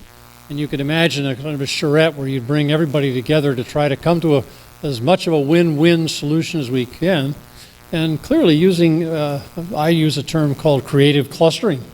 You're really clustering your development in such a way that you are minimizing your infrastructure costs. You're planning your development such that you include the things that the county needs, school sites, fire stations, et cetera. That all gets to be integrated into the planning. And it's a hard and difficult process, but I think until we break the logjam of people just simply coming in with the same old gated communities, put in a golf course, put in the lakes, and then leave all the rest of the work, all the work to provide the roads, all the work to provide the sewers to the county and the taxpayers to pay for, we're just going to be stuck in this same routine until we finally build out everything and wonder why we can't afford to live here and why we can't afford to have affordable housing, which needs to be incorporated in the planning as well. So my own hope is that somehow out of this planning cycle, someone will take the chance. Some landowner will stand up and say, okay, let's give it a try. Let's see if we can devise a workable plan. And if we can make money at it, maybe it'll set a new precedent for the rest of the planning process. Thank you. Well, I don't know if there was a question there, but I'm going to go ahead and make one. You know, there's one of the things that I see when I come to communities is people talking in different languages about the same thing. And I'm just going to, as a testimonial, I was a zoning administrator in West Palm Beach with actually Galena's code in West Palm. And what it did is it made things incredibly predictable. And you know, one of my favorite stories is I gave a zoning approval in 15 minutes because they followed the code. And the community basically pre-argued all of the drawings and what they wanted and put it up front, so the promise was already there, and then they backed out a predictable code. So it was, everybody was on the same page. There was no, we didn't have to like have endless charrettes and meetings and all these other things. I never had to do any of that because DPZ handled all of that. But what I had is a policy that was predictable, that my citizens trusted, and I had a way to offer developers a much faster approval process, which meant money for them. So it respected the fact that they're in business to make money, which is fine. That's what real estate developers do. They should make money. But it was conscious of the fact of streamlining. One of the arguments that we had, or I guess the dialogue that we had today, that I was kind of a little flummoxed by this morning, is the perception of a market having to continue along the same path, which is somewhat hard for me to stomach when you have a cost that you're subsidizing into that project. And if you're not putting that money on the table to understand what the cost of the community is to make that decision, you're missing that point. And also, and Anita and I have talked about this, the current RFMUD and RSLA policy is somewhat unpredictable in the physical form that's there.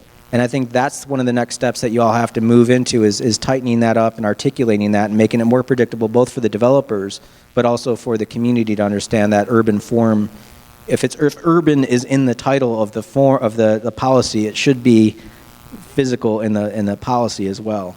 And that was one of our recommendations. I'm just trying to have you reiterate what I think I heard. Your concept was that without density of development, you don't get the tax base that you have to have in a village or a hamlet or a town or whatever you're talking about. You have to have a certain density in order to create the return on revenue and to help to offset some of the infrastructure costs. But the way things have been laid out historically, we aren't seeing, our county land development code does not have a requirement for enough density in these towns and villages to do that. They aren't requiring a high density central core with it fanning out a bit, which I think is what you were talking about, having it fan out from a high density center core, which is highly connective and also cutting down on trips, cutting down on, it's called internal capture, I believe is the little No, you're doing term. great, yeah. But Can I just agree with you? Oh, okay, go ahead. Yeah, I agree with you. you agree with me? Yeah. Okay. No, So should we be working as a county to try to work this into our land development code? This kind of a concept? Because as I see it, without it, we aren't going to get that return, You're going the to tax return. I'm going to hand this to Thaddeus in a second here, but I would say yes. In the case of downtown West Palm Beach, for our main corridors, the main streets and stuff like that, we actually had, and this was what, 1994 when you all wrote this? It was a 2-story minimum. Okay. So it was a bare minimum. You have to do at least 2 stories. And at that time, that was basically, we didn't want to see a McDonald's or something like that just come in and waste that opportunity. So they put in it's like a limbo bar. Could you just at least get over that? You know, it's like 2 stories. Is that hard? And then the maximum is 5 stories. For the developers that came in when I was there, basically once they got to 2 stories, they're like, well, hell, I'll build 5. We're good. So it actually got that nudge of going forward. There's I don't know if you're familiar with Burt Harris law, Burt Harris Act, sorry, that if you basically can't take zoning rights away, but if you put a requirement of a higher threshold, that meets Burt Harris. Now, but there's a political discussion that you all have to have because that's going to be asking developers to do something that they're not used to. But I'll turn this over to Thaddeus, and he'll know more about The the county, in conversation. order to get their return, could ask that. Yeah. I think part of what you're seeing in the presentations that you saw today is a continued conversation about how you can think about what return on investments are and what value is. I think the difficulty that we're having currently is that we're trying to balance, and that was one of the slides he has, balance all of the various concerns that property owners have, that environmentalists have, and that we have as staff and then what policymakers are going to have, and then how do you balance all of those? So for example, you say, well, you can require someone to do 4 units or 7 units per acre on a core for a TRANSECT because you can show that we, the county, will be able to get our return on investment. The counter to that is I have a private property right that says I should be able to be free to be able to meet whatever I perceive the market demand is. So how do you balance that? So currently we say you can do 4 units per acre. And the development community does what, 2.5 units per acre routinely and leaves 2 units per acre on the table currently. So if you're only doing 2.5 today and we say you can do 4, how do we get to 7? Well, do you require 7 when they're only doing 2.5? Well, you say, well, yeah, you can require. Then who's going to build that if that's not what you do currently? If I'm only going to be prepared to do 2.5, you require me to do 7, I will show you communities that go flatline, they do nothing.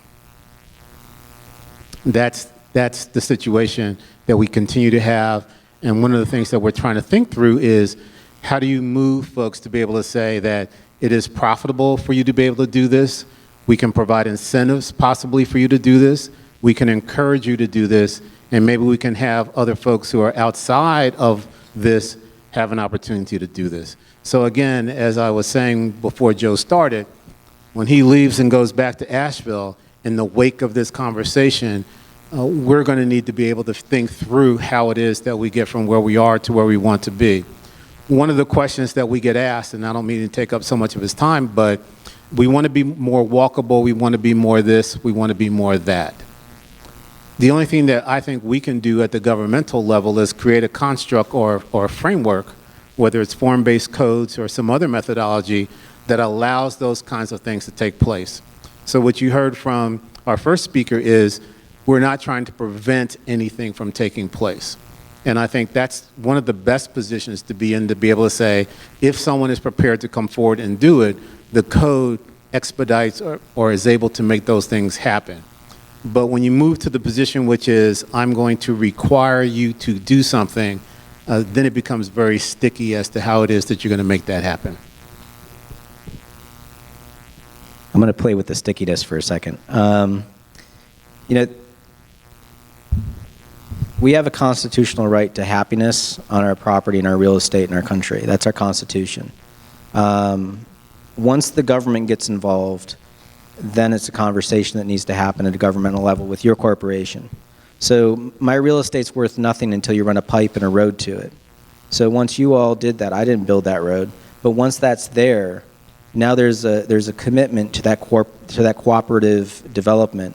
Am I going to give you a commensurate return for the value you've just invested in my property? Because my property's not worth anything until you give it access. That's a real base level way of looking at real estate dynamics. If any of you all know Henry George, who knows Henry George in the audience? Henry George was a tax economist in the 1800s, and he came up with this idea of calling it land value taxation, which is let's just get rid of any improvement value altogether and let's just do one tax on the property based on location. And that location was based on investment. So as a community invested in the property, let's make sure we're getting that return. You go ahead and do whatever you want on the property, I don't care. But we're taxing you based on our investment, not on how you're using the real estate. This was groundbreaking in the 1800s. And if you think that we're having housing affordability issues, development issues, all that stuff that we're feeling today, if you think that's a problem, in your mind's eye, travel back to the late 1800s when all of these Europeans showed up across the pond and dumped into our cities on the East Coast, where our populations quintupled. And think of the real estate problems that were going on. So Henry George was just like, why just because your family stepped off the Mayflower in Boston can you sit on that land forever and bequeath it to your kids? And we have to cover the cost of tenement living and all of these other problems that we're having in our urban environments when we're taxing you is empty land. That's not fair. And it spurred this whole movement called Georgism. Elizabeth Maggie Phillips was a Georgist. She was way into Henry George's principles. She's got awesome eyebrows. And she was like, you know, I can't talk to adults because we all have these trappings in the way that we think the world works. We need to step out of that and teach our kids something different. So she invented a game for all of us to play that's this. What did we learn in Monopoly? Location's important, land assembly is critical, and when you put buildings on it, that's when you can win the game. So ultimately, she was teaching us the land economics to understand this stuff and why location's important, but also that infrastructure of getting around the game. So, you know, yes, you can't put a gun to somebody's head and say, build something, but at the very least, you need to be able to think about recouping your costs and what that means and that transfer. So just do the math on that stuff. There'll be the conversations. I'm not going to say that, you know, that you can force anybody in anything, but you need to at least understand what that transactional cost is and have that as part of the conversation. Sir? You're going to bring up Henry George, and I nailed it. All right. Awesome.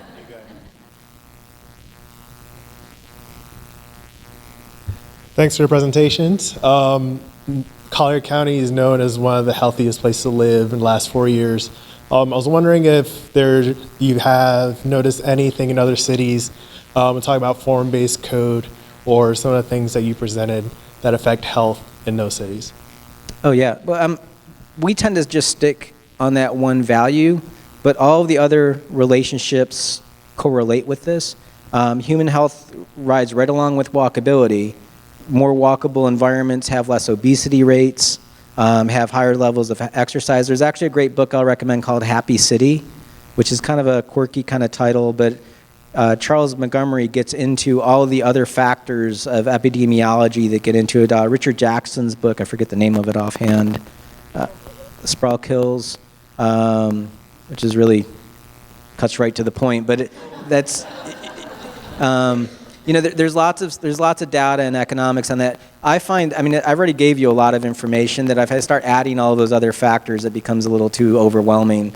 So I just tend to just stick on the dollar. But yes, health, environmental issues, all of that adds up. We've known about this since the 60s. And you can get back to Ronald Coase, who wrote a book on economics about it. And Richard Nixon, in 1973, they published a document called The Cost of Sprawl. So what I've seen in my studies is that lots of people have been here before, but we're not taking the information because of habits, and we've been fed a level of subsidy that's kind of nice. It's nice to be able to drive around and let somebody else pay for my road and deal with all the problems that I create. You know, the same way it'd be nice if y'all paid for me to be 6 foot tall and have a full head of hair. That'd be awesome for me. But this is how we've baked this into our cities. And I just want people to be aware of that and bring that to the level of conversation. But yes, Happy City is a good book, and SPRAWL Kills. One observation, one question. We've heard repeatedly over the last 2 years of many of us have been going through the exercise of stakeholder meetings and all the other activities of the rewrites, that we must honor the property rights of the property holders. It seems to me that somewhere in this process there are community rights, and striking a balance is what we're seeking. And the property rights of property owners are not absolute. Otherwise, we wouldn't have zoning laws or any of the other things that we're trying to modify. All of them constrain property rights of individuals. So it's not new, and I'm just completely bedazzled sometimes by the continual claim we can't do that. We have done it. We are doing it every day. Let me just ask, though, Joe, this is really, we've been in this conundrum. We've gone through these exercises. We've gone through the studies that have come up with 25 and 30 recommendations, gone through the recommendations. We've talked this thing almost to death for 2 years, and nothing's changed. The meat grinder continues to put out the same kind of hamburger, it seems like, and we're not getting anywhere. Can you observe for us or advise us where a community has found a way out of this little rat trap we seem to be caught in? You know, there's a lot of places that are worse off than your situation, and ultimately this is a human problem. You know, this is from 1969. This guy published a book called Design with Nature, and in it, He talked about planned growth being more desirable than uncontrolled growth and more profitable. And what you're dealing with is we're humans, and we all have human problems. And the best stuff that I could recommend to you is get into behavioral thinking and the science of here's Richard Nixon, there's his document called The Cost of Sprawl. So when we talk about science, we tend to talk about the physical and natural world. We'll talk about ice caps melting or the water quality, but we tend to neglect the structure of our human behavior. There's a science on how we operate. Another book that I'll recommend is called Predictably Irrational by Daniel Early, and he's a human behaviorist. So these two guys both won Nobel Prizes in economics, even though they were psychologists, and they figured out that our brains have two ways of operating. We have a thinky brain, the reflexive brain, the brain that we think we're all operating with, which is the stuff we're thinking things through.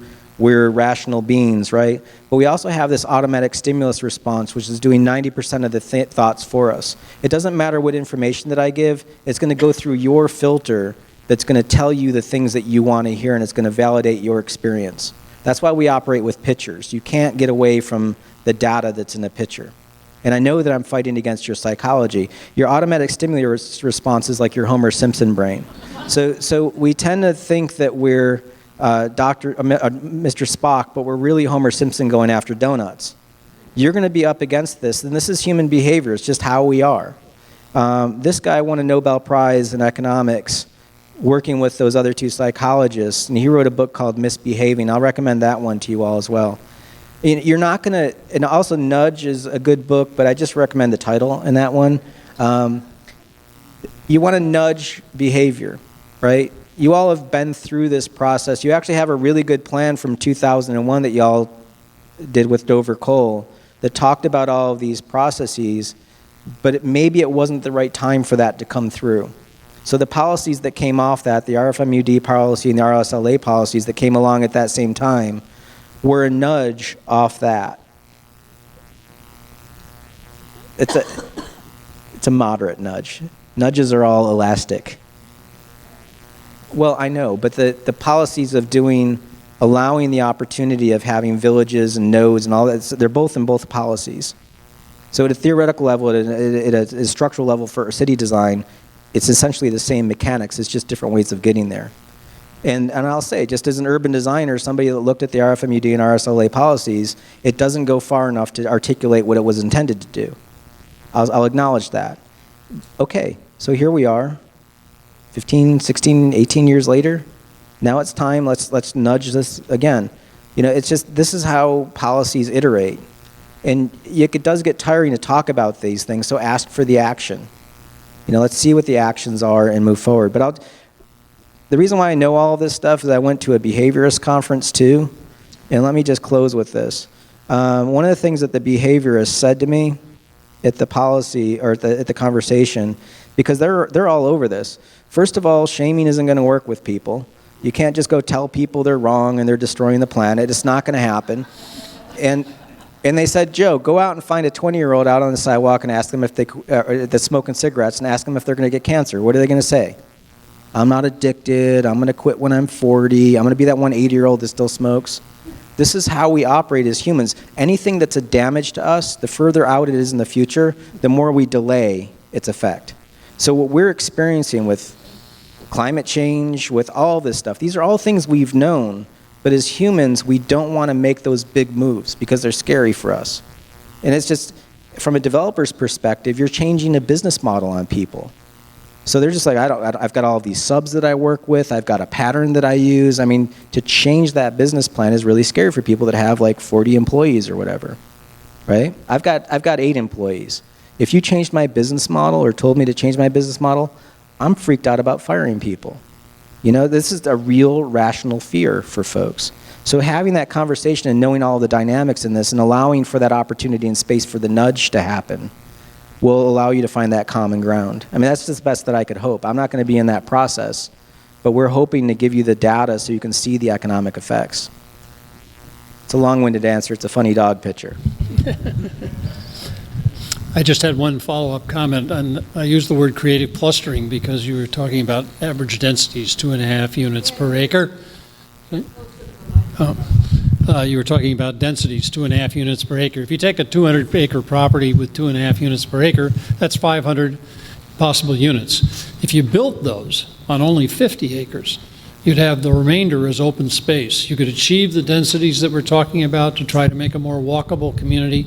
It would really solve a lot of the problems if we could only see that we can, in fact, build at 10 units to the acre and make a very desirable, walkable community and leave the rest as open space or as parkland or as any other purpose. That's the example, I think, that makes the clustering process a little easier to understand. With that, we'll call that the last comment. We appreciate you all attending. Thank you.